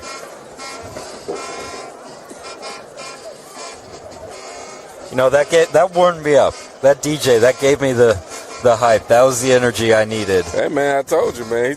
He is worth the money. Whatever they are spending. He was very good. I will say that. He is. I wish I knew his name. Unfortunately, we have to call him DJ such and such because we don't have his name. If we can get his name up here to this booth, I tell you what, he might be booking at least some birthday parties or something. That was a gem of a performance right there. Yeah. We got fog rolling in here, Sandy Creek High School. It's time for third quarter action. Kick is away. It's fielded up to the 20, trying to find space to the 30, 40, down the sideline. Getting up near midfield, they're going to mark him at the 45. That was a good return. Caden Lee, fantastic player. Was committed to Georgia at one time, now committed to Ohio State. That's where Cedar Grove will take over and have a first down. Really good ball player. Physical. I love the way he plays, man. Talking about Sandy Creek needing good defensive drive, well, not a good start as Cedar Grove's going to have fantastic field position thanks to, as you said, Caden Lee on the return. Yeah, this is not the way you want to start the half, but again, you know, it happens, right? They're a good team. They're going to make plays against by Sandy Creek just calming down and saying, all right, hey, guys, here's what we want to do. Here's how we're going to play football. We got trips now to the near side. Yeah. E.J. Colson getting us. So it's actually a one look, even though you kind of see that safety walk down that box for a second. Now he's going to go to the middle of the field. And here's the handoff to DeMarcus Smith. Smith not able to find any room. They're great tackle by this in the secondary. That was Caleb Koss. Caleb Koss taking down DeMarcus Smith one-on-one. What a player Koss is. They've been playing some fantastic football on defense. Again, outside of the big plays, they're good. Mm-hmm. They're good. It's a penalty, then it's a big play. They just got to keep their head in the game and help that the corner up top. Looks like they made a switch too. 2nd and 8. Got the 3 receivers to the far side of the field. Smith to the left of Colson. Fakes to Smith. Colson pump fake. Looking deep shot. Wide open all by himself. And into the end zone it is Barry Jackson. Didn't I tell you? He's going to be running down the sideline on him. Yelling out Cedar Grove, Cedar Grove. Look, that was a great play call. They got the play action in the backfield, right? Showed run a little bit. That we just want to keep the safety honest. We want to keep the linebacker honest. Then he gave him a fake. Once he gave that fake, that DB lost his feet. Now it's just EJ, hey, just don't make the right pass, right? We don't need nothing great. Just make the right pass. I got a kid out here that's going to play Power 5 football. Put the ball over there by us. He'll take care of the rest. Throws the ball, completed passes, and there you go. I think EJ has, 4 touchdown passes on the night? He does, yeah. That's 4 touchdown passes on the night. He's playing some good football. Third quarter, your score Cedar Grove 28 and Sandy Creek 12. 4 touchdown passes for EJ Colson, 2 touchdown receptions for Ricky Lee, 2 now for Barry Jackson, and that is the 28 for Cedar Shoals. Cedar Grove, yep. Cedar Grove, thank you. Yep, no Cedar Grove 28-12, Sandy Creek. That was not the start Sandy Creek needed. And it hit him hard, right? Hit him hard. So first you had Kalen had the nice return. And then they went to Barry. You know, one of the things I love about what Cedar Grove does is they go to their playmakers, man. They do. They ain't playing around with you. You know what time it is. In the passing game, they're going to go to Barry. If Barry's, they can't get Barry off, the defense kind of switched to him, then they're going to say, okay, hey, we're going to get the ball to Ricky. Okay, hey, we can't get the passing game going, we're going to Bo Walker. Okay, hey, we can't get Bo Walker going, we're going to let EJ use his feet a little bit. It's simple, but it's hard to stop. You know what's coming, but it's hard. I mean, and that kick is out of bounds, so it's going to be good field position here for Sandy Creek. But yeah, when you have that many names, and you didn't even mention Devin Carter, they got a lot of skill positions. Oh, they got guys. A lot of guys you could go to. Yeah, they got some dudes over there, man. They can play some ball. Sandy Creek does too, and they have to start finding their guys. We mentioned at halftime, Caleb Koss, feel like he got all his receptions on that first drive. Haven't called his name outside of kick return since. Yeah, I think you might be right. I think, here, look, what Sandy Creek is saying, first of all, I don't think you can kick it deep enough. Okay, that's cool. So they're saying, I don't think you can kick it deep enough, and we can return further than 35. So that's what this coach here believes. But then also, too, you might be believing Caleb just that much. Yeah. And say, hey, I want to give Caleb another crack at this. Because what they did, they just showed you the ultimate respect. Mm-hmm. They said, I'm not kicking to Caleb. We're going to kick this thing over here. We'll kick it out of bounds. I don't care what you do. But I'm not kicking to Caleb. So what the coach said is, kick it again. Kick it again. Kick it again. And this time they moved Caleb over a little bit just in case. And here is kickoff number 2. Yep. And Caleb's going to let that one bounce into the end zone. So gamble does not pay off for Sandy Creek on that one. Tell you what, sometimes just going your way sometimes, isn't it? Yeah. Yeah, it's a good. I felt personally they should have took it at 35 and just let it be. Now, going to take over on the 20. Look, hindsight being 2020, that's a great coach down there. He knows what he's doing. But sometimes the gamble doesn't pay off, and that's what happened. It was a good idea. It's a good thought. Good thought. I understood what they were trying to do. But yeah, you painted the picture perfectly. But instead of starting on the 35, they now begin this possession on the 20. Talk about the quick strike from Cedar Grove. We're a minute and 8 seconds into the second half. That was the touchdown. Yeah, again, they're crowding that line of scrimmage, man. They're bringing pressure. They're bringing pressure. It's zero coverage right now, and they are bringing all the pressure and almost able to get there. But there is a flag. It was intended for Cameron Watts just over his head, but they brought the house on Jameer Latimer. I get it. What they're doing is saying, okay, Latimer, we know you're a good player. Hey, Offensive Region Player of the Year. He's a bad guy over there, right? Mm-hmm. Okay, we know that. You're not about to have a field day back here on us. We're not about to let you be comfortable. We're going to make you uncomfortable, so we make everybody else uncomfortable. That's how they're looking at it. So they're going to continue to bring pressure. They're going to continue to try to confuse them. They're going to continue to make them think, to just throw them off a little bit. Now, again, what I would say is I would like to see them run the ball into the blitz a little bit more. See if Sandy Creek can do that, which is possible. They just got to block it up. So it was a holding penalty on Cedar Grove, so it's now 1st and 10 at the 30-yard line. Motioning out is Cost. Yeah. We'll see if Latimer looks his way. roll it to the other side, throwing it up. Catch is made. That is Keyshawn Kinney and breaking a tackle, and he's going to go all the way. Touchdown, 70-yard pitch and catch to Keyshawn Kinney. And it is what we told you earlier. Again, Lattimore can play. He can play. He's absolutely a fantastic player. And Cedar Grove is taking that chance and saying, we have got to get pressure on him. The pressure didn't get there this time. Nope. When the pressure didn't get there, he made him pay. See what? The refs are flag on the play. Huddled up in the middle. I didn't see the flag on the play. I did not either. Is this coming back? That would be a shame. It would be. I wonder if they're saying either it's a penalty, but I don't see a flag, or is he out of bounds? That was my guess. Oh, they're waving the flag off, right. So it is a 70-yard touchdown.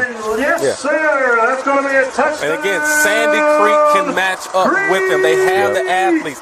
They just have to play sound, disciplined football. Stop making your mistakes. Stop giving up the big play. Because here's the deal. Because your quarterback's so dynamic, they have to play a brand of football on defense, which is going to give your receivers the opportunity. Because here's the deal. If you sit back in a zone, now he has his big running lanes. He's going to pick up 10. So you just got to live with it. We got to play 0, guys. We got to play 0-1, and we got to get pressure. Looking for the 2-point conversion now. Vladimir takes the snap, throwing it up to Koss. Catch is made. Touchdown. Two-point conversion to add on to the touchdown. 8 points in that possession. And it is now an 8-point ball game. 28-20. Cedar Grove on top of Sandy Creek. And I love the way Lattimore responded. He's yelling at the student section. He's getting them excited.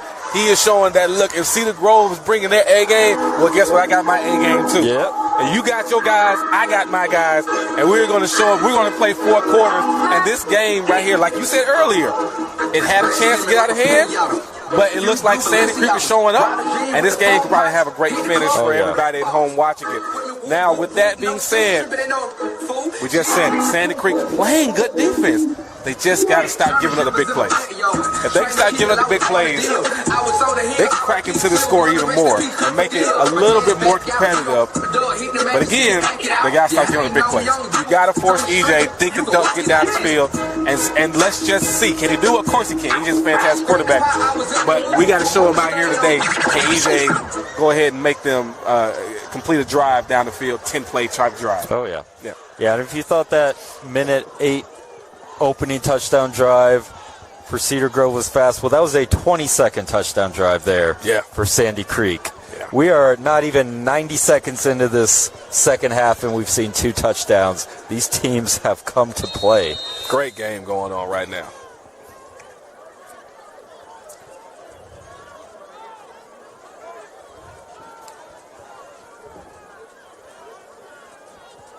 Kick is away. Smart move. Kick it on the ground. It's going to be returnable.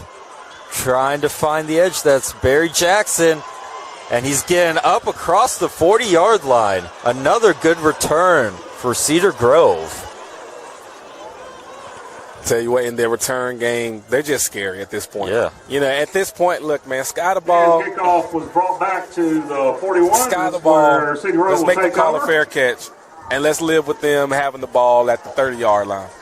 If I'm Sandy Creek, I'm saying that. We're going to have to live with it. But you keep kicking that thing deep, even with a squid kip on the ground. If it gets back to Barry Jackson or it gets back to Kane Lee, it's going to be an issue. It's going to be an issue.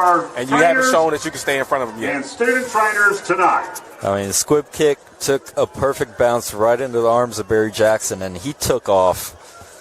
Cedar Grove starts at the 41-yard line, their own 41. Sidebar, with the fog being over, the lights hitting it, almost makes it look like daytime out here on the field. A little bit. Yeah. It's a very eerie October kind of vibe. I like the fog. And this is Walker trying to find room, and another good tackle by Cost.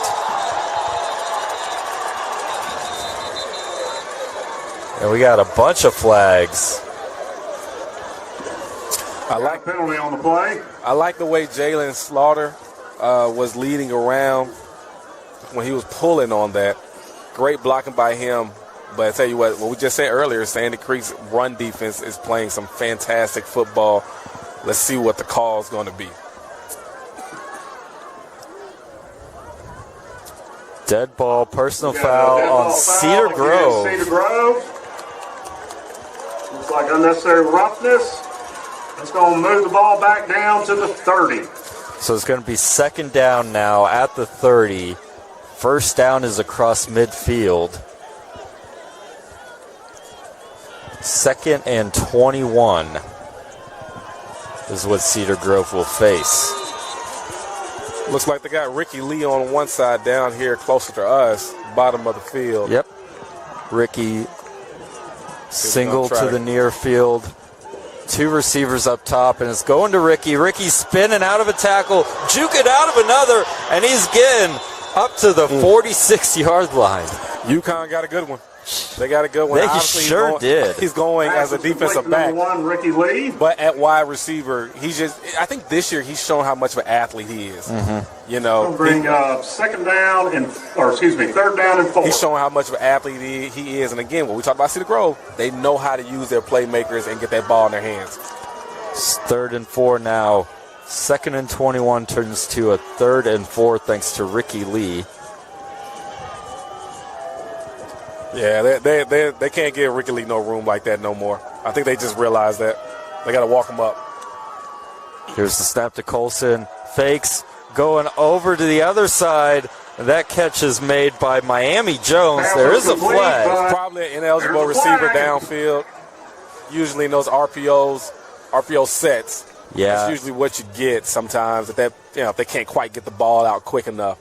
Or, look. That's so tough on a lineman, though. Yeah, everybody calls it different. Somebody might say, I'm just throwing stuff out there, right? Green stop call, right? Green stop call means, obviously you go to the run, or you act like you're blocking the run, but you stop because it's going to be the pass. I don't know what their calls are down their offensive line. It doesn't matter. Either way, it was considered an eligible receiver down the field. And it looks like we're looking at 3rd and 9. And it puts them in 3rd and long. It is, 3rd and 9 now for Cedar Grove. Erases that pitch and catch from Colson and Miami Jones. Now, here's the deal, too. Sandy Creek's walking down. They're trying to press. They're not having much success pressing. So, my thing is, you don't have to redirect necessarily when you walk down. Sometimes just your mere presence being there negates the short, quick pass, right? It negates it. And we can touch, we can bump, and keep moving. Colson takes the snap. He's taken off. Oh, great call. He's trying to get there, and he slides, and there's a flag. Great call with the spy.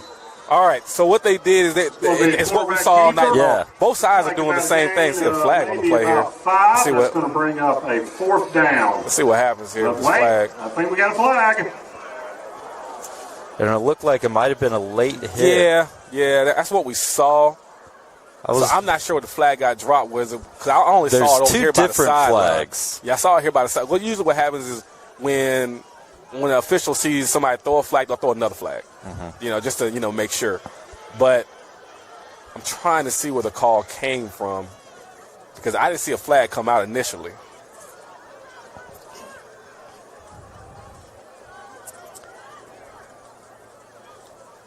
Looks like they're about to walk it off, so that probably is that late hit you were talking about. Face mask on Sandy Creek's decline. Personal foul. Yep. Late hit, yeah. Yep. Yeah. It looks like call's going to be against Patriot. Got a personal foul. And the ball's going to be moved down to the 38, where it'll be 1st down for Cedar Grove. So the reason EJ wasn't able to get off because they had that spy on him. And so even though he was able to take off and get some productive yards, at the end of the day, they had that spy on him, so it became an issue. Now, here's the thing, what's happened that we talked about. You got a penalty, and you got big play. Yep. So let's see what happens here. See if Sandy Creek can prevent that big play. 3 receivers up top. We got motion Miami Jones in the backfield. Looking for the shot play. Devin Carter goes up and makes the catch. What did we just say? What did we just say? Penalty, big play. Will be marked on the 1-yard line.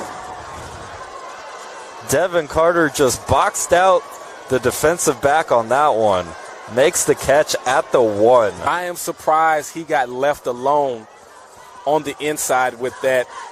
I didn't really see the secondary as well as I should have to give a proper call on that. But what I can say is what we said earlier, they got to stop leaving him alone with Devin Carter. Devin Carter right now is what we call eating. He's eating. He's excited. His confidence through the roof. EJ can throw that ball about a pylon almost out of bounds. Devin believes he can go get it. Direct snap to Walker, and there's flags on the play. Looks like we got a flag. See if there's an illegal shift, some kind of motion. Refs put it into that play very quickly. So we are at this time for amazing weather in Georgia, where we like to call this sweater and shorts weather, right? So you wear a sweater in the morning, you wear a short kind of, afternoon situation, and you better put that sweater back on when that sun goes down. Buddy, you're going to be in trouble. Right now, I'm looking at two outfits. It's that time of year, Georgia. I'm looking at people on top of this booth right now. Have to have a midday change. I'm looking at people on top of this booth right now, and they are hurting, including me. Glad the wind ain't blowing. So it was a formation penalty on Cedar Grove, so it's now 1st and goal at the 6. 28-20. Good ball game going on. Got 8 minutes here in the third quarter. 3-1. Then back, 2-1 look, 2 backs to backfield. Colson rolling out. He's going to take off himself, and he's going to lower the shoulder, and he's going to get into the end zone. Big boy football there by E.J. Colson. Touchdown, Cedar Grove. And that's that element that he brings. That's that other element of the game that he brings, man, where he's a physical guy. Mm-hmm. He's a very physical guy, so him getting behind his pads and making it happen, that's just him. That's just him, man. So he's done that since I've known him since he was 10 years old. So, but again, it's what we talked about it earlier. Sandy Creek, that for whatever reason, they lose focus after a penalty, give up a big play. Devin Carter goes up and get it. EJ runs it in, and now they're down, right? 34-20 with the extra point coming up. Extra point is up and good. 35-20 now in favor of Cedar Grove. And it's time for Sandy Creek to take another shot. Well, that was a great job by the holder to get the ball down. Looked like they had a little bit of trouble with it, but he was able to get it down. Again, though, as long as Sandy Creek has Latimer on that side, they can make some plays. They can make some plays because he forces you to play a defense you don't want to play. Right? You usually want to one high. Sometimes you want to play zone and give your DBs a rest. You can't do that with him. Right. You go zone, you leave lanes open that are, it's Christmas for him. And it makes the passes so much easier for him.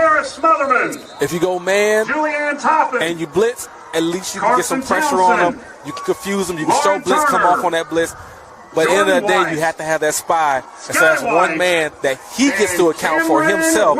But unfortunately, that leaves your DB at a risk because there's no help. Really appreciate our cheerleaders. I know it's cold down there tonight, and the cheerleaders on the other side too. We're just keeping everybody pumped up for the game. This is one of the most concerning, caring announcers we've heard. As he makes sure cheerleaders are all right. That's good stuff there, man. Good stuff. Make sure all the cheerleaders are staying warm. What he was doing is just giving the cheerleaders a shout out for their cheering and cheering on, or doing their job in this cold game. It's a little directional kick, and that's going out of bounds. And what are you seeing here, right? Yep. Cedar Grove understands playmakers, and not to say Santa Creek doesn't, by no means, because they're putting their playmakers' hand too. But Cedar Grove says, come heck or high water, Kayla Cost ain't getting that ball. That was just a straight kick out of bounds. Like, there was no disguising that. Hey, he's fine. That coach is 100% fine with that. Right? Kick it again. No problem. I kick it out of bounds again. Kayla Cost is not getting that ball. Not doing that. 35. This time, you go ahead and take the penalty. Take the penalty. Take the penalty. I'm with you, Coach Gar. I'm with you. So let's see how Sandy Creek comes out. I think again, they can make it easier for themselves by saying, okay, hey, we're going to give it to Caleb. Hey, we're going to let our running backs get going. Just take a little bit off Latimer right now. Always a Patriot. So he can go ahead and say, hey, Latimer, what do you see? Mm-hmm. That's the main thing. What do you see? We've had some big plays. We've had some success. Some of our drives haven't went to where we want to. We're fumbling or we were stalling out on some of our drives. What do you see so we can make sure you're comfortable so we can put some more points on the board? Because that's what it's going to take. It's going to take a shootout, apparently. Looks like it. No, none of these offenses have been stopped so far in the second half. And here comes Amari Latimer up the middle. About a 3-yard gain on first down. And they finally were able to do that because they had a light box. So it finally had a light box and not a lot of people on the line of scrimmage. You saw if they looked. If you look, they saw they had a too high look. When we say too high, it means they had 2 safeties deep. So they were able to go ahead and check to the run and pick up some yards. And 3 yards on first down. That's cool. Keeps them close to being ahead of the sticks. Yep, 2nd and 7, just staying on schedule. Yeah, Latimer's rolling out, and he's got a receiver. And dropping the pass was Keyshawn Kinney. That was another touchdown. That was another touchdown. I love what they ran there. Look, multiple people. You call it. Ladies and gentlemen, I need to recognize one it's more of our multiple calls. There's multiple calls to that. Sorry about that, but some call it a snag. Landing. Whatever, right? I'm not going to sit here and try to guess what their calls are. But basically, your inside man has a corner route, and they have that running back flare out because you want to see what your coverage is, right? We got man, we got zone. As soon as Caleb saw what he saw with that safety in the middle of that field, oh, here we go. We're going top. I trust my guy more than I believe your guy can stop him. Yep. The safety went all out to try to get the interception. Third down, they bring the pressure. And there's pressure now, and that screen pass is high over the head. Yeah, I wonder Keyshawn Kinney. There is a flag. Yeah. I was about to say, I wonder if it was the defense that had kind of jumped over the line of scrimmage, but I think it's going to be on the offense. Yeah, I think I saw a legal shift on Sandy Creek was the call. That would bring up 4th down if it is declined. And that is exactly what it will be. So it's now 4th and 7. It's going to be declined. That's going to bring up 4th down and 7. Little too early to go for it. Yeah. I mean, look, Coach Garvin's going to send out the punt team. Bring on the punting team.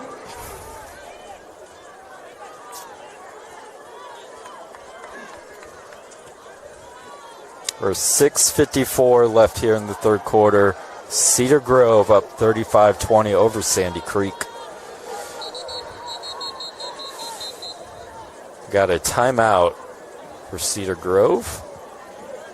Now, I wonder why he would call timeout here. Charge to Cedar Grove. But apparently something he saw wasn't right. Left in the whether he saw something on film that happened. These coaches are amazing, right? Once again, tonight, at this level here, when you get these two type of staffs, he probably saw something that maybe they ran a fake punt on before. Maybe they ran it last year or something. Yeah. I don't know. But whatever Coach Adams saw, he's, no, you're not doing that on us. Yeah. Call timeout. Let's make sure they're punting, and we're going to go from there. I think you nailed it. I think that's exactly what it was. Just tell your team, beware the fake. Yeah. Yep.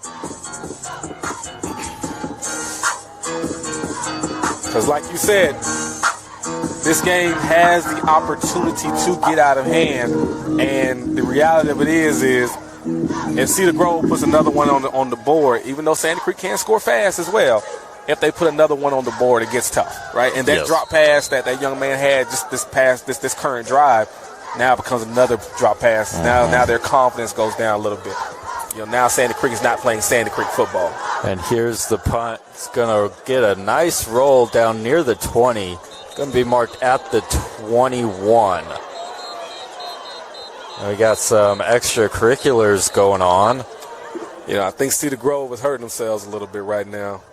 I'm not sure. Lots of flags. Yeah. I'm not sure what was said. Getting a little chippy out there. But again, guys, and I know what you're seeing. You're seeing some flags going on sometimes, and you might have some people saying, "Oh man, certain teams are undisciplined at home." It's not the reality of the situation. These type of penalties happen all the time in games like this. Again, you're talking about a team that wants something. A team, Sandy Creek, work hard, practice hard, having a great season. They want something, and Cedar Grove has it. And Cedar Grove is a team that's not going to give it to you.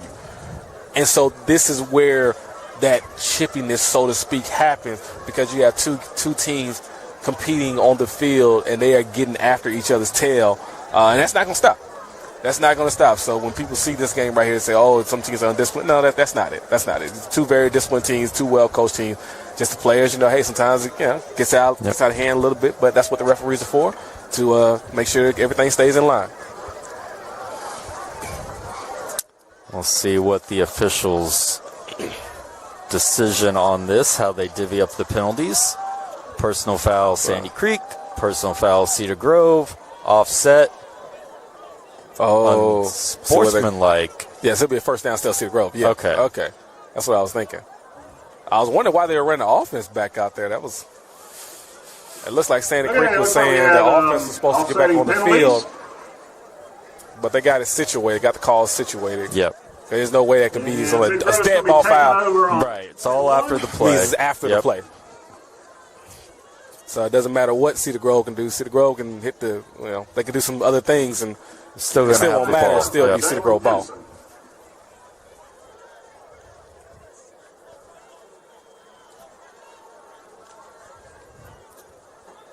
So ball is going to stay at the 21-yard line here. How you feeling, man? You look like you need some hot cocoa or something. Yeah. Drink hot cocoa? I could use hand warmers. That's what I will bring. The marshmallows. That stopped me in my tracks. So they are going to mark off a penalty on Cedar Grove. So Cedar Grove got 2 penalties to Sandy Creek's 1. So now Cedar Grove is at the 11. We want to give a small shout out to Evan and Steve working the camera. Evan has on sandals with his toes out and a tank top. We don't know how he's surviving up here filming, but Evan's doing a great job. Hey, here's the snap. DJ Colson's going to hand off and get wrecked right at the point of the handoff. That was Bo Walker getting a loss of 4. Tackle was made by number 8, Marcellus Pullum. That's what we said about Sandy Creek's defense. Second down. On the run defense, they are phenomenal playing that run tonight. That was Marcellus Pulliam on the tackle for loss there. It's now 2nd and 14. Get a 3 and out here. You should get excellent field position. Here's the snap. Pass out to Walker, and good wrap-up and tackle there made by the defensive back. That was... Tackle was made by number 9, Arlington Burney. Arlington Burney. Nice catch by Barry Jackson. Barry Jackson's having a pretty good game here. And really, all the Cedar Grove receivers are having good games. I was going to say, I can't think of a single one. Now, this will be the thing, right? So they have their spy. Play good defense outside and see if they don't give up the big play. So it's now 3rd and 5. Big down here in the game. We're 5:26 left in the third quarter. Here's the snap to Colson. Colson looking out to Bear Jackson again. Jackson makes the catch at the sticks. Good route. Got the first down yardage. They're going to have to walk those corners up. They're going to have to. Pass is complete. That's enough for a first down. Or they're going to literally do that all game long. They've been running curls, which I think is an underrated route in today's game. Not a lot of people run the curls. Everybody wants to go to the deep game or crossing routes, and I get all that type of stuff. But curls are great routes to run because you're going to 12, pushing back hard to 10, however they do it in their route tree, how they do it in their with their team. But it's a money play. If a corner's sitting at 5 or 7, I got him. Let's run it. Bear Jackson in motion, coming around. Handoff to Walker. Walker gets stuffed in the middle again. This front 7 doing great work. Ball comes out, but the refs quickly call him down. Yeah, Bo reached out a little bit to try to pick up some extra yards. Yep. Running hard, giving great effort, but the ball popped out once, the ball hit the ground. Yeah. His hand slammed the ground. Very clearly already down. Refs on top of that. I mean, Bo Walker got hit right away, but you look up, it's still a 4-yard gain. Good, tough run. Yeah. Good, tough run. Now, here's where I'm interested to see if they slow it down a little bit. Do they slow it down, run the ball a little bit more, burn a little bit clock, and try to keep this Sandy Creek offense off the field? Because this offense can score in less than 20 seconds, as you saw. Handoff again to Walker. Walker not able to get anything on that, maybe a yard. Yeah, so that's what they're doing. They're kind of going a little deeper into the play clock, saying, hey, we're going to run the ball. We're going to keep this Sandy Creek team off the field, Sandy Creek offense off the field, and really keep Latimer off the field because he's a problem. And that's smart. That's just smart coaching by Cedar Grove staff. Now, here, what I'm looking for, they're coming back to that curl. 3rd and about 6, they're coming back to that curl. They're probably going to call a sticks route. So sticks route is get to the sticks and run it like a curl. But we'll see if it's on the outside shoulder or inside shoulder, depending on where it lined up at. Got 3 receivers to the top, 1 to the bottom. And that's where Colson's looking. Colson's going to take off. Colson's going to get wrapped up, and he's still going. Colson, great effort. Not getting to the first down yardage, but very close, and there's also a flag. Great effort by him. So somebody's helmet that came off. You got a coach yelling at somebody. Looks like we got a flag on the play. Yelling in a good way before anybody says that. Just motivating his players. But you have a Sandy Creek player looking pretty disappointed. So when your helmet comes off in high school, do you have to stop participating in the play? Well, you got to come out of play. Personal foul against the Patriots. Call is illegal participation. Yep, that's exactly what happened. And that's why the coach was upset. That's why the players seemed so despondent. That hurts. His helmet came off. Just, I got to say, just instinctively, you're on the field. You're going to keep playing. But dangerous. You got to stop. He did not. That ends up not being a 4th and short. It's a first down for Cedar Grove. They're at their own 47. Here we go. After a penalty. Let's see. If they go up top, it's going to be a big play. Colson is looking, but he's going to get sacked. Good call. Not any time to find the deep route. That was Matthias Haygood on the sack. And they really haven't brought pressure all day. No. Which has been a little bit surprising. So here's what they figured out. Okay, hey, look, guys, we're having trouble in the secondary guarding on the outside. How do you get that? How do you stop that? All right, we can't, from a scheme standpoint, on the backside, figure out what we're going to do to stop him. We got to stop them up front. So we have to stop them close to the ball, meaning we got to bring pressure. Mm-hmm. And bringing pressure is what they did, and they were able to get to EJ. Go to swing pass. I love the way this linebacker is running. Just to Walker. Walker not able to find that was fantastic any room. Football right there. This Sandy, I'll tell you what, guys, I know they've given up 35 points. But this Sandy Creek defense is a good defense. They're well coached. Just mistake after mistake is killing them and giving them the big play as well. But just athlete for athlete, I love the way they run to the ball. Oh, yeah. I love the way they run to the ball. On the screen pass. These linebackers are playing.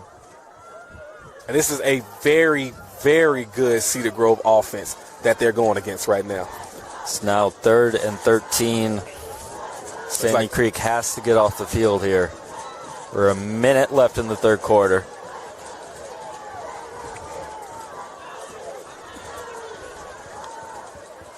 Snap is away to Colson. He's looking downfield, looking for the deep shot. And it's going to be pass interference. And I don't know about you, but it's hard for me to argue against pass interference. No. Incomplete, but it looks like we got a flag on the play. Yeah. Believe that was Cameron Watts. No attempt. You could rule him perhaps uncatchable. It was a catchable ball. With these receivers, that's a catchable ball. Yeah, it was a catchable ball. I mean, your argument can come from both guys were jockeying for position, which I get. I get that. But the reality of it is Devin Carter has had his way all day. And sometimes you overcompensate to stop somebody. And I think that's what the corner was doing. Yeah, that was Cameron Watts on the coverage. Never got his head around. Yeah. I believe that's what the ref saw. Yeah. But here's the thing, right? It's still third down. So it's still third down, and Sandy Creek has a chance. Now, here we go. We're after a penalty. So Guard against the big play. It's going to bring up third down and 8.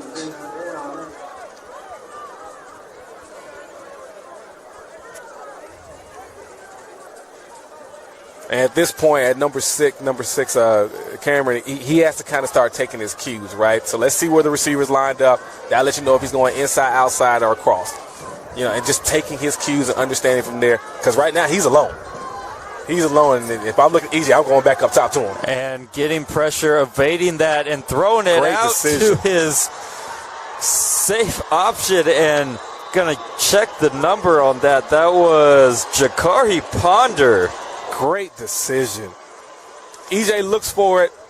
Devin got pressed a little bit. That's a great job by Cameron this time, putting his hands on him, redirecting him, and he finds his outlet.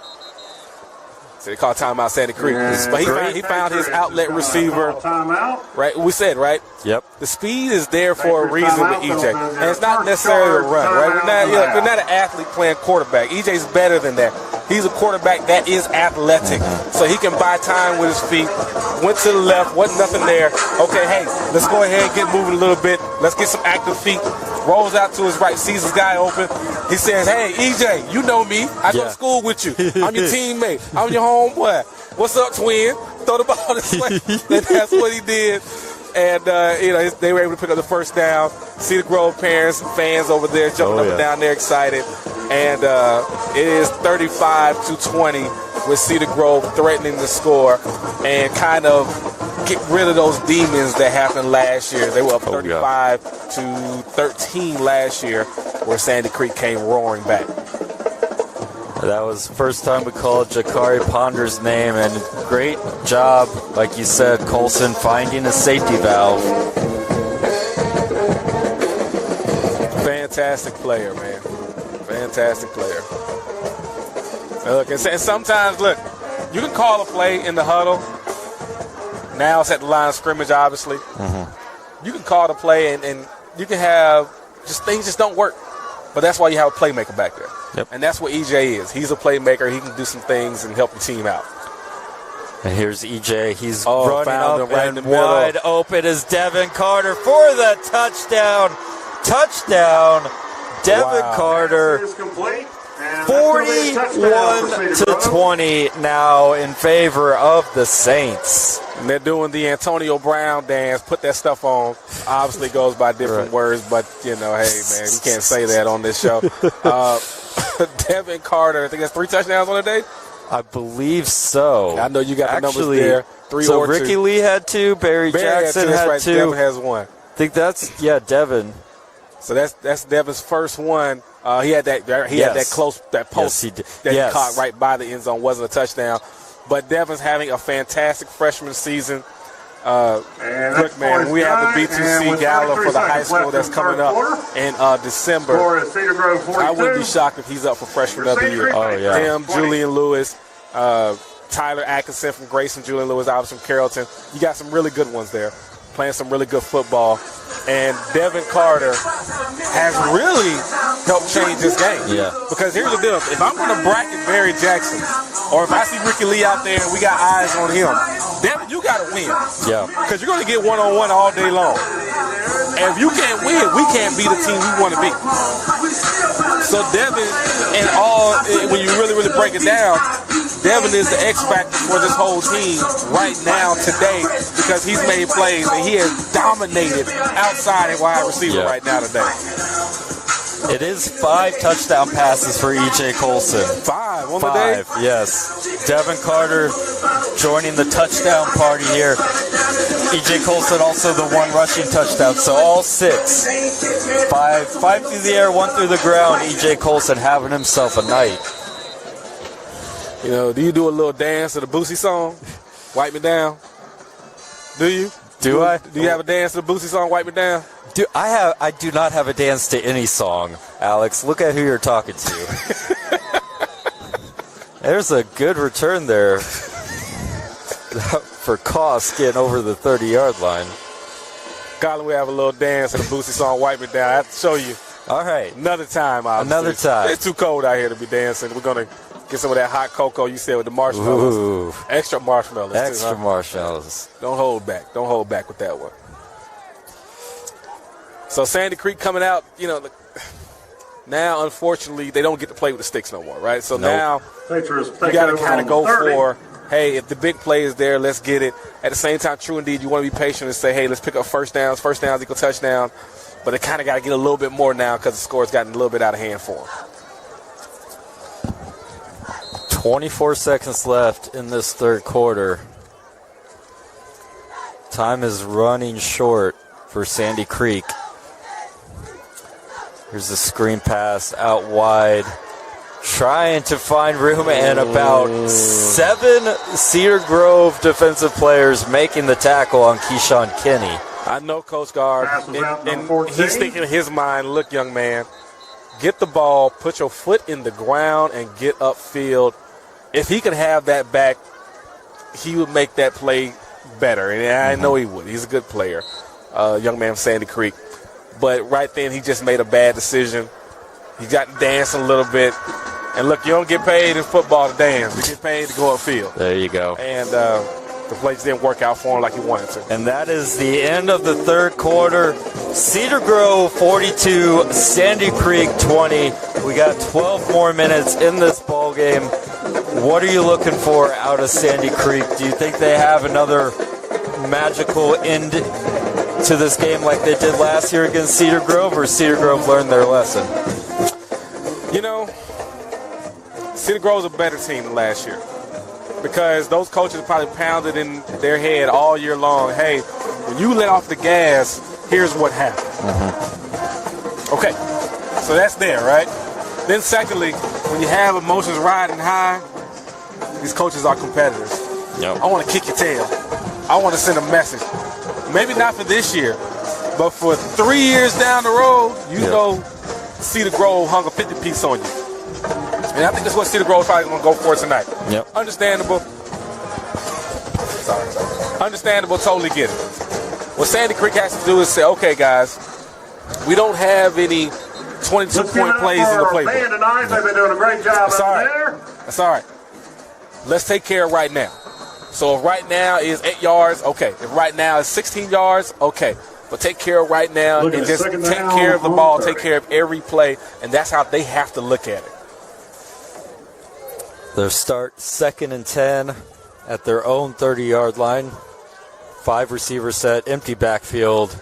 Latimer is looking wide open over the middle. That's Cameron Watts going all the way for the touchdown. That is touchdown number 3 for Watts. And there's a big play. Touchdown, ladies and gentlemen. We told you they can score quick. They sure can. They can score quick, man.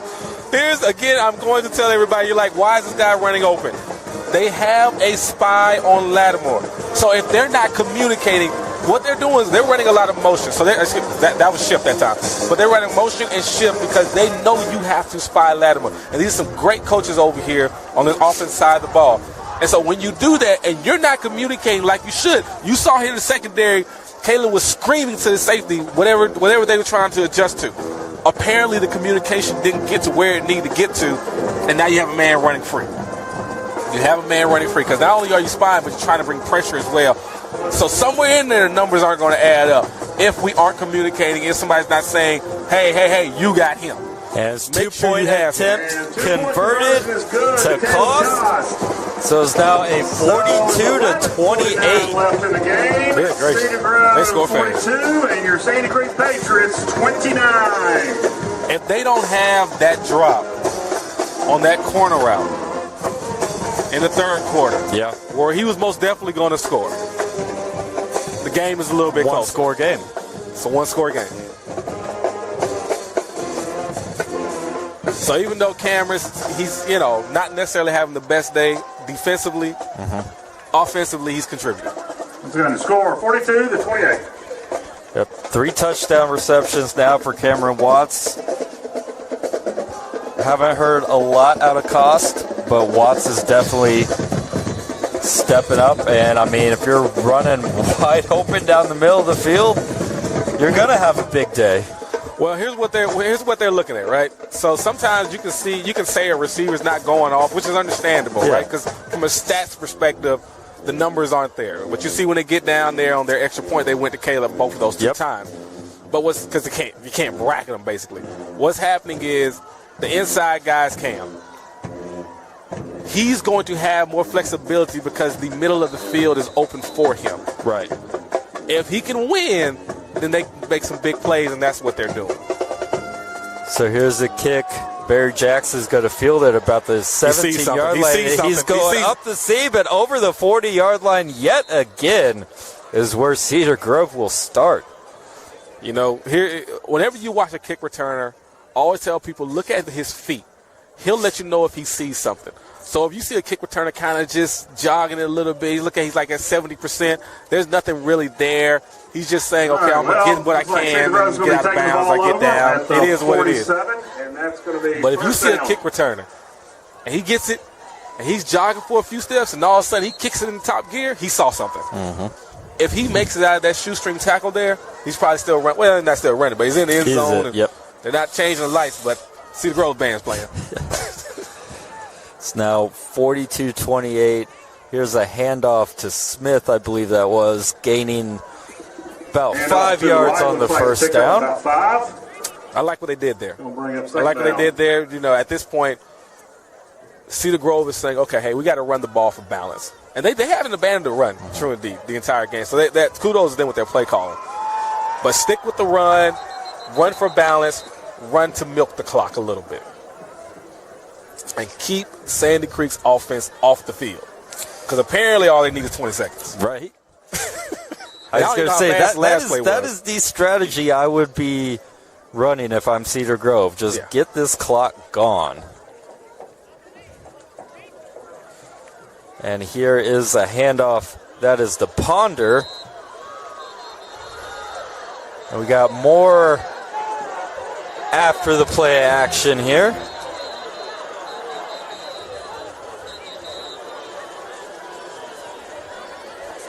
Yeah, I couldn't quite see the play. I don't know if that was a win or maybe that was a little bit of extra something going on. But it looks like the call might be on Sandy Creek. Yeah, it looked like both teams had players tangled on the ground. Not sure which way this will go. Might have another offsetting penalties. Probably, maybe where we're headed. But I've seen them start to write more names down that book. They got to be careful there to make sure nobody's getting thrown out of this game. I was going to say they might need a bigger book.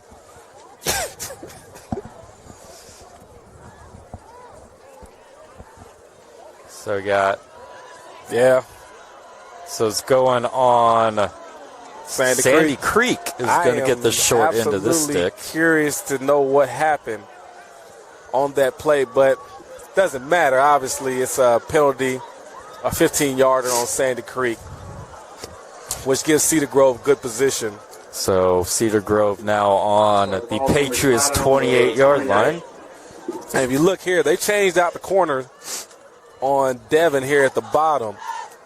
And looking the other way, over the top and just out of the reach of Miami Jones. So, if you look there, they were able to keep Caleb back this time. And so they got another penalty out here. Another flag. Ladies and gentlemen, there's another flag. All right, so from a football standpoint, they were able to keep Caleb back, right? So if you can keep Caleb back, then we can secure the middle of the field. So at this point, there's some telltales that the defensive coach from Sandy Creek is picking up to say, okay, hey, we don't have to spy here. In all honesty, you can still keep a light box because they're doing well against the run. So you can keep one high, but you just have to make sure, you keep an eye on that backfield. But EJ's not necessarily running like that. He's trying to get the ball downfield. So you can take a couple of gambles here and there with sometimes a spy, sometimes not a spy. So we had a dead ball and sportsmanlike penalty on Cedar Grove this time. Yeah, and Coach Adams getting his guys together, man. Like, hey, guys, look, here's the deal. We're up a couple touchdowns. The only thing that can hurt us at this point is us. Looks like That's the only thing that can hurt us. We're in the fourth quarter. 43. We're getting a little ball. We're running a little bit better right now. Second down. We're making some plays. Let's not hurt ourselves. Now, at this point, Cedar Grove has had success with the pass interference call. So I'm curious if they go to Devin one more time. Devin here's lined up at the bottom, I think. If they go to Devin one more time and the pass interference call comes. Single coverage down at the bottom, a handoff, however, and breaking out of tackles is Walker. Walker's going to get close to the original line of scrimmage, gets most of that penalty yardage back. It's going to be about 3rd and 12. And that's missed tackling right there. Now that you will start to lose your mind as a coach. Guys, wrap up. I care less about a big hit. Put him on the ground. Yep. If you want a big hit, go play somewhere else. But, Sandy Creek football, I know that coach is saying put them on the ground. Fans, if you could please help us out tonight when you do leave. We got several trash cans. If you could help us out by throwing away your trash, we would greatly appreciate that. We want to keep Sandy Creek clean. So once again, as you're leaving, please throw the trash away. Here's the snap, high snap. Colson's going to break out of the sack, and he's going for the end zone. Barry Jackson over the shoulder. What a play. Touchdown, Barry Jackson. Wow. Pass is complete, and that's going to be a touchdown, it looks like. Here's the deal. E.J. Colson won our Terman Award 2 years ago as an 8th grader, which is given to our best player within B2C. We'll put it that way, right? It's our equivalent of the Heisman for kids. And he is showing today just how good he is and how much untapped potential he has. Right now, he's just a sophomore. He's only going to get better. He's going to get bigger, faster, stronger. And when I was talking to him before the game, I said, do you know who number 11 is? He said, that's me. I said, is 11 going to show up? He said, number 11 always shows up. Love it. And that's what he's done today. What are we looking at, 6 touchdown passes? 6 touchdown passes, 1 rushing for E.J. Colson, and that's 3 touchdown receptions for Barry Jackson. E.J. Colson is absolutely putting on a show. I know his dad and mom pretty well. I know they're over there cheering, going crazy right now. His dad has one of the deepest voices you'll ever hear in human history. he gonna call you there and say, yes, sir. Boy, it turned everybody in the room around. His voice so deep. But EJ, again, fantastic player. Known about it for a long time, done a great job. But you know what? I tell you what, even with all that happening, I just believe in Latimer. Even though the score doesn't necessarily say they have a chance to win, I'm excited to see what he's going to do when he gets back on this field. Because I know he's not laying down. He's going to show up, and he's going to make a play. I think the key is if Sandy Creek can stop Colson, because, like you said, Latimer, he's been able to keep up, at least in the second half. They just started down. He really has.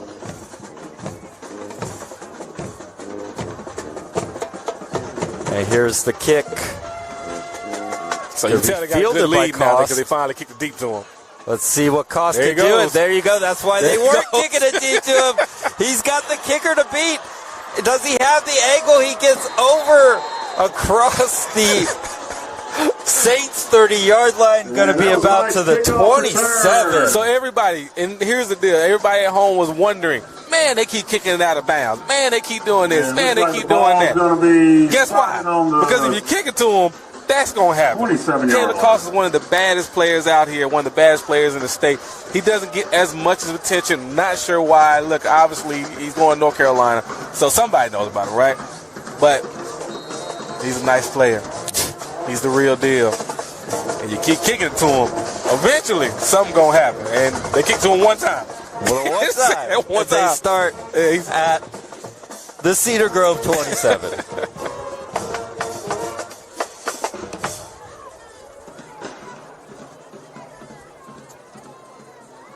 So here's Latimer.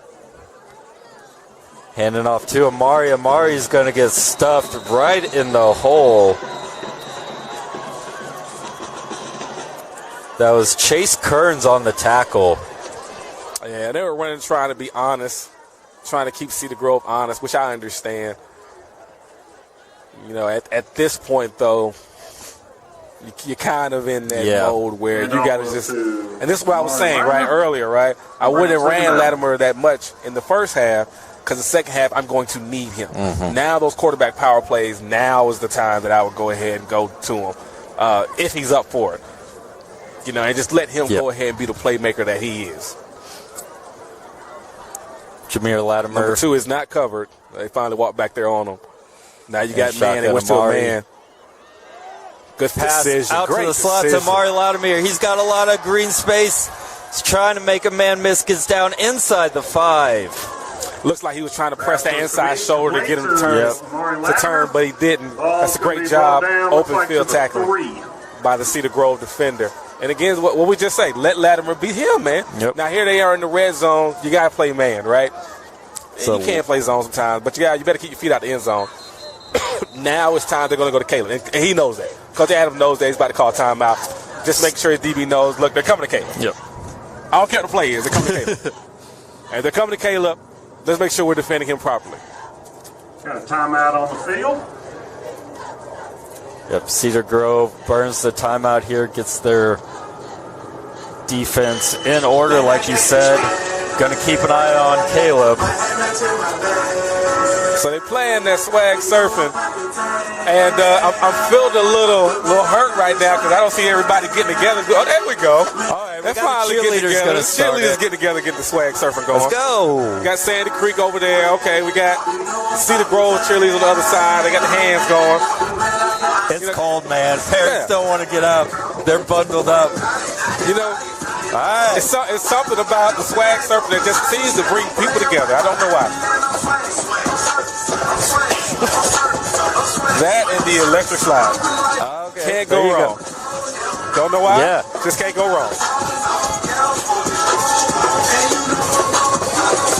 Here's the crazy part. To open up our B2C gala for the young kids, the youth players, we had these guys come out and perform to open up the show, and they did a bang-up job, man. Did an awesome job. It was a magical night for everybody. A lot of awards being handed out, a lot of young men being recognized. So it was a good night, but I say that to say, there's one song that brings people together, right? With the politics and everything like that, just play swag surfing. There you go. Just play swag surfing. Somehow people will be happy. It's a handoff to Amari Latimer, and he is going to be stopped just short. Not going to give him that extra half yard. So we're going to be 2nd and goal now. And off was to That's a great job by Cedar Grove, man. Cedar Grove is going to show you that even though we know you're high power, we know you're a great team, and it will just be easy. The easy thing for us is to let you score and let us get back on offense. Ain't going to happen.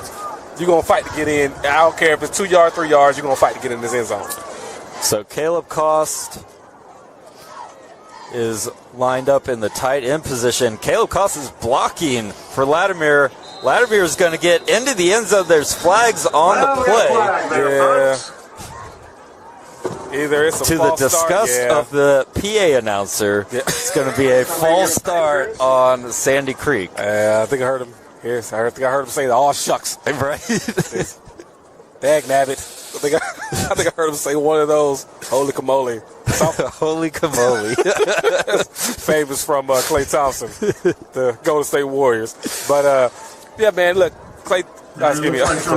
Caleb, phenomenal player, man. If you look at it, he can even get down there with the big guys and bang a little bit, blocking. And he sealed that defensive end. He did a great job. Sealed the defensive end, bumped off to the linebacker. He did a great job.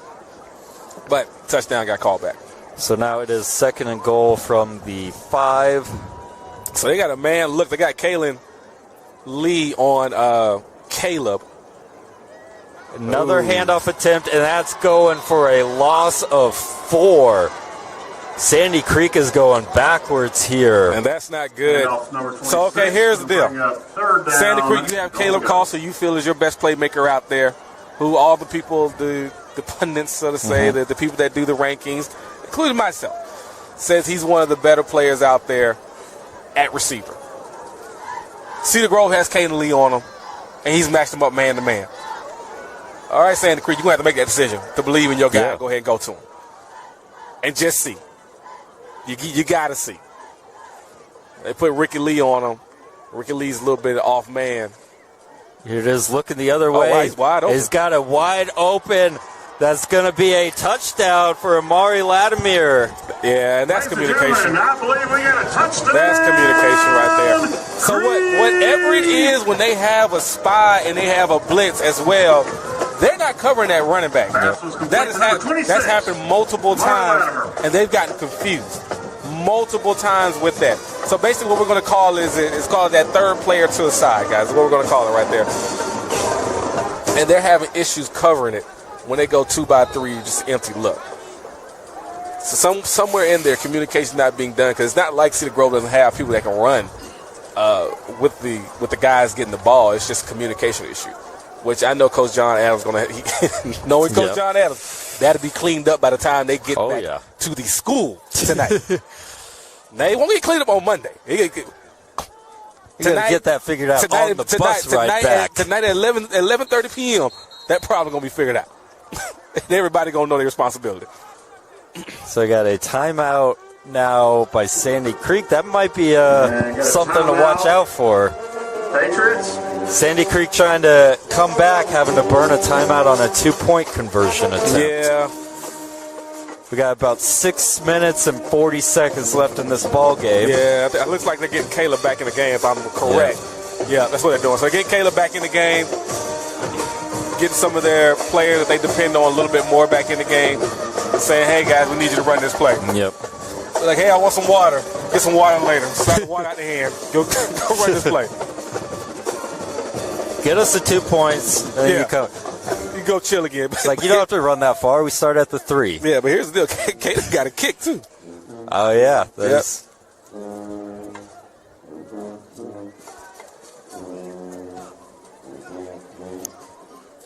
It's really going to come down to if Sandy Creek can stop Cedar Grove, because they're scoring. They're keeping pace. It's like if we're talking basketball, it's like you got to get the stops. Yeah. If you want to go on a run, you got to get the stops. That's part of it. Yeah, if they get a stop, they're going to score a touchdown. Yeah. And it gets real interesting then. It gets real interesting.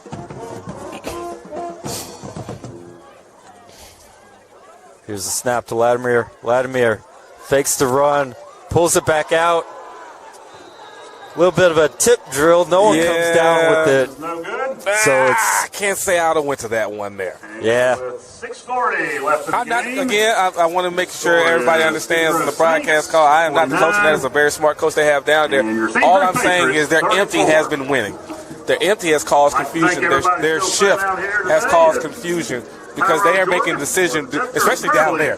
Do I make a decision to stay on my spot, to bring pressure, or do we got to cover this back out the backfield when he goes over to when he overloads the side, basically, with 3-by-2? I don't know. Yeah, I would probably just stay with that because it's working. And there's a lot of confusion on that Cedar Grove defense when they go into that formation. It's the old, if it ain't broke, don't fix it. Yeah. They haven't stopped it at all. So as it stands, it is now 49-34 in favor of Cedar Grove. We got 6 minutes and 40 seconds left in this ball game. Top 2 teams in Class 3A. I'll tell you what, man, I see them doing a lot of good things.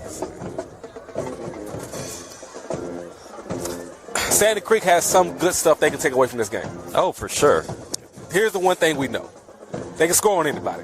Yep. If you can score on Cedar Grove, you can score on anybody. And here's the deal. We got a problem either. Yeah. Now, on the defense side, you got to tighten up.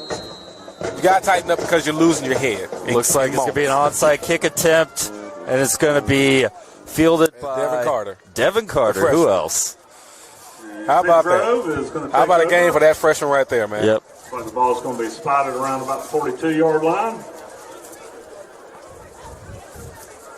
You know, that's about where Cedar Grove has been starting every single one of their second half possessions, so might as well do the onside kick. Yeah, it has.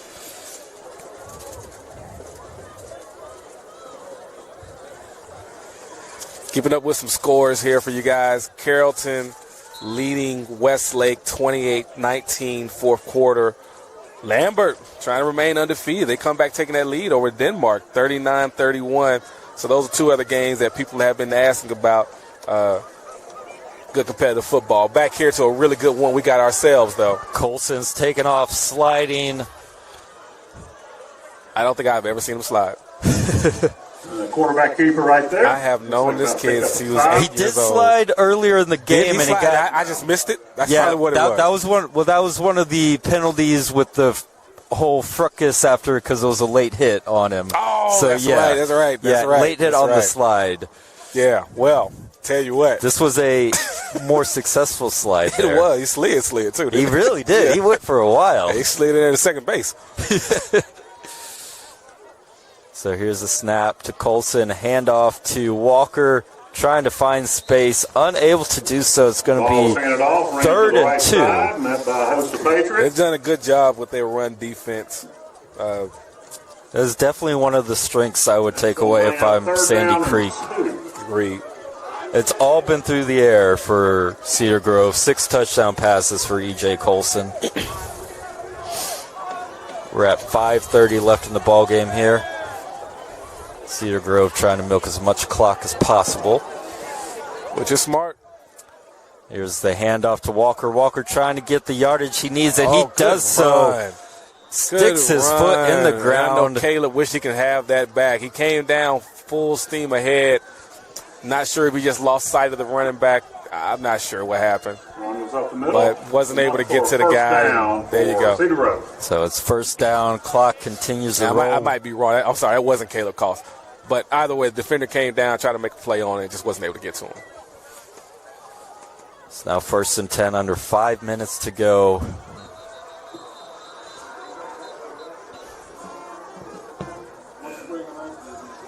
Flag on the play. It's going to get the Patriots. It's going to be a 5-yard penalty. Going to be 1st and 5. Folks, if you need to have a ride come get you, go ahead and make that phone call.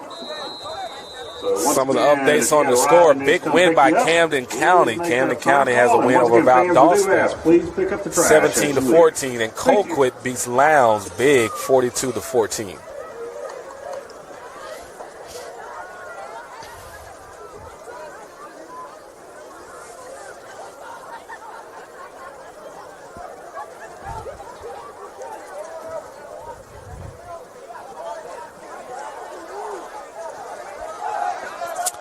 Here's the snap to Colson. Colson's looking the way of Miami Jones. Jones double move and great coverage. Wow. Well, thought it was great coverage, but we got 3 flags on the play.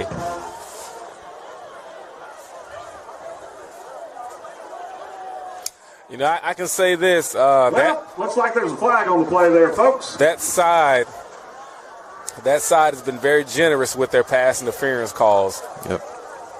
And they got another one called right there.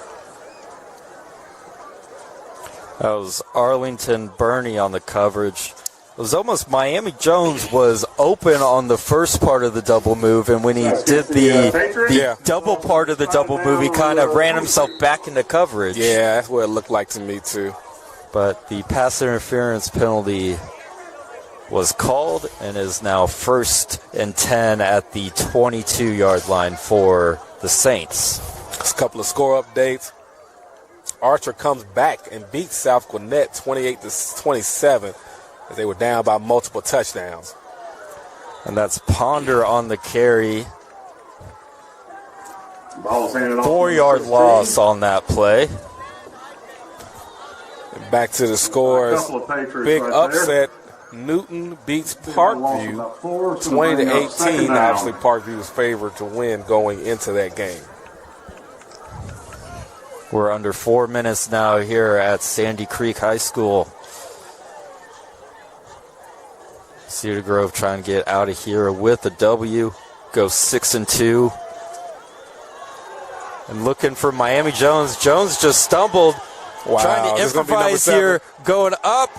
And unable to do so. No flag on the play there. That was a good timing his coverage there. Yeah, good coverage. Was Caleb Cost. He didn't get his head around, but didn't make contact with the receiver. At least that's what I saw. You know, the fact that he was able to put himself in position to make a play on the ball, I mean, that's all that really matters. That's all that really matters.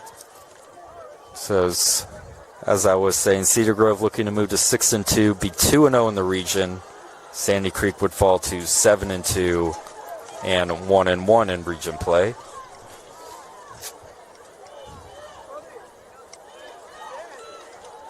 Got a feeling they're going to go to Devin right here. Devin one-on-one, and that's where Colson's looking, and that's where he's going. And that was great coverage. Good coverage. Yeah.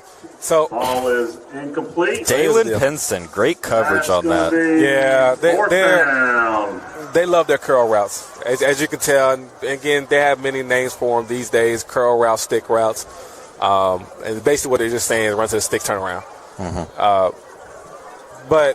And Devin's been running them well, but at that particular moment, I don't think he was able to come off and press hard enough for that corner. So that corner was able to sit a little bit and then, play some football when that ball get in the air. We're going to get our first field goal attempt. But it's what I said, though. Cedar Grove's going for 50. It's a 44-yard attempt, and it's up.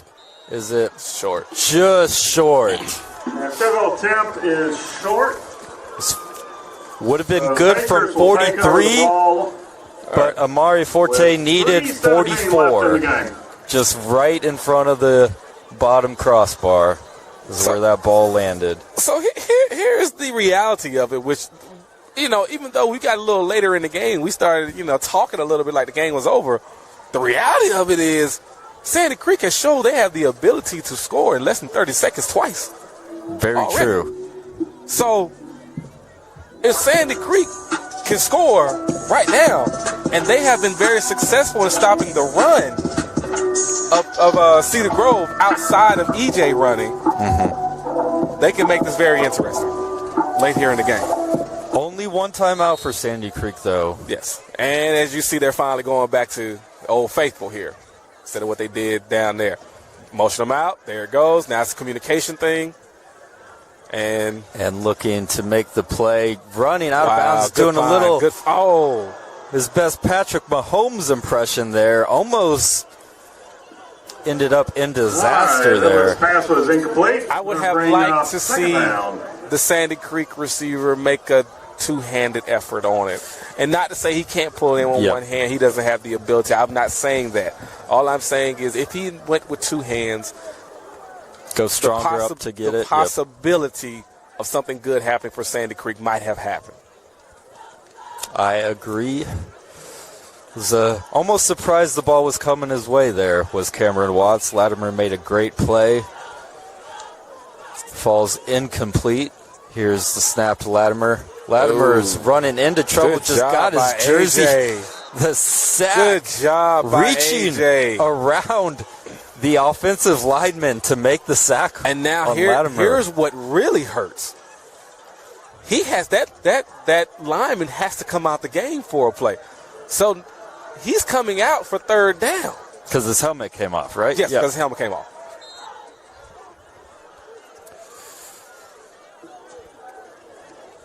And the clock is ticking. We're under 3 minutes to go. It's going to be third. Yeah, and what Cedar Grove did here is just say, look, guys, you're not going deep. You're not. We got everybody deep. You're not going deep. So whatever you're going to do is going to have to be around this line of scrimmage, or it's going to have to be short. And Latimer's trying to get out of the grips of the defense, and he is unable to do so. It's going to bring up fourth down. Trying to make a play. Hey, good ball player. Just look, sometimes the gas runs out. Sometimes Cinderella's glass slipper comes off, right? 12 o'clock hits. Got to get back home.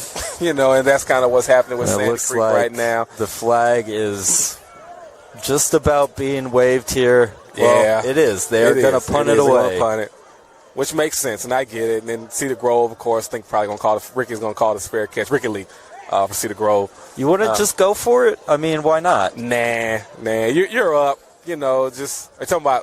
Oh, I'm talking about like Sandy Creek.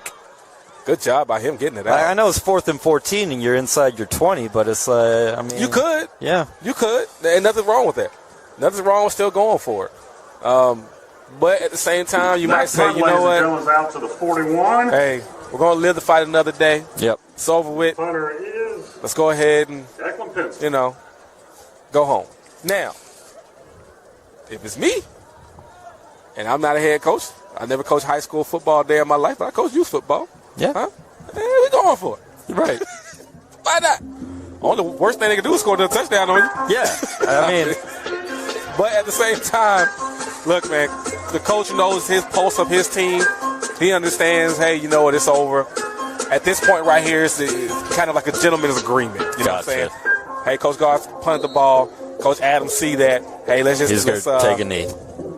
I'm trying to think how much time on the clock. Either they're going to take that knee or they're going to hand it off.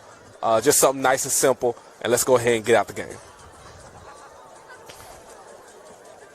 So here's a snap to Colson. Yeah. Hand off to Ponder. Ponder's finding room. He's going to the 30, 20. He's getting down to the 15-yard line. Okay, well, so much for just going quietly into the night.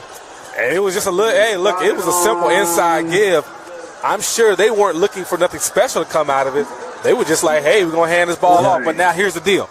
I got players, and we have expectations. We have a standard set. They're going for 50. Here it is. Hand off to Ponder. Again, Ponder trying to find room.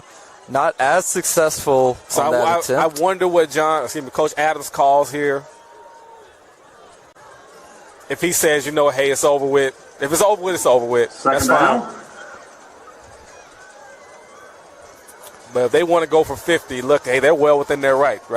Yeah. They're well within their right, but looks like they're going with victory. Yeah, I think that was it. Yeah. Coach, one more shot. Yeah, Coach Adams said, hey, that's enough. That's enough. Hey, we've proven what we need to prove. Let's get out here safely. Again, gentlemen's agreement between the coaches. It's over with. Let it be. And we made it down here. You saw it. It's over with. But a fantastic ball game, man. Tale of two games, right? Sandy Creek comes out, does an amazing job, plays a perfect first quarter. Wheels kind of fall off a little bit. Excuse me, well, I should say Cedar Grove got going. Mm-hmm. Sandy Creek fought a little bit, try to get back in it. But at the end of the day, here's the deal. That's a championship DNA over there. That's what it is at the end of the day. Cedar Grove is championship DNA. Sandy Creek still got a little more mountain to climb. They got a good player with Lattimore back there. Caleb Cost out wide at receiver. That run defense is very, very good. They got some good things. But a couple of things they got to fix to get on Cedar Grove's level. All right. Anything you want to add before we sign off? Not at all, man. I'll tell you what, man. A great ball game. I think the story of the game was E.J. Colson. 6 touchdown passes? 6 touchdown passes, 1 rushing touchdown. So we have 7 total. 7 total for E.J. Colson. Wow, what a game. We had to get that in. Great game. Those playmakers outside with Barry Jackson and Barry Jackson had 3. Ricky Lee had 2, and Devin Carter had the 1. Yeah. And so that shows what they have, man. A very, very good team. They're going to be special for a very, very long time.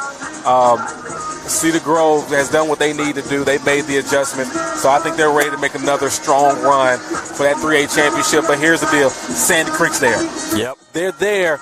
They're just not better than Cedar Grove at this point. But everybody else, they can put 50 up on. Mm-hmm. They just got to figure it out, make some adjustments on defense. They got the athletes, just make the adjustments, and they'll be fine moving forward the rest of the season. I'm glad we had this game today. All right, and once again, final score, Cedar Grove 49, Sandy Creek 34. I'm Colin Oakes for Alex Benson. Thank you all for joining us on the stream, and we will see you next week.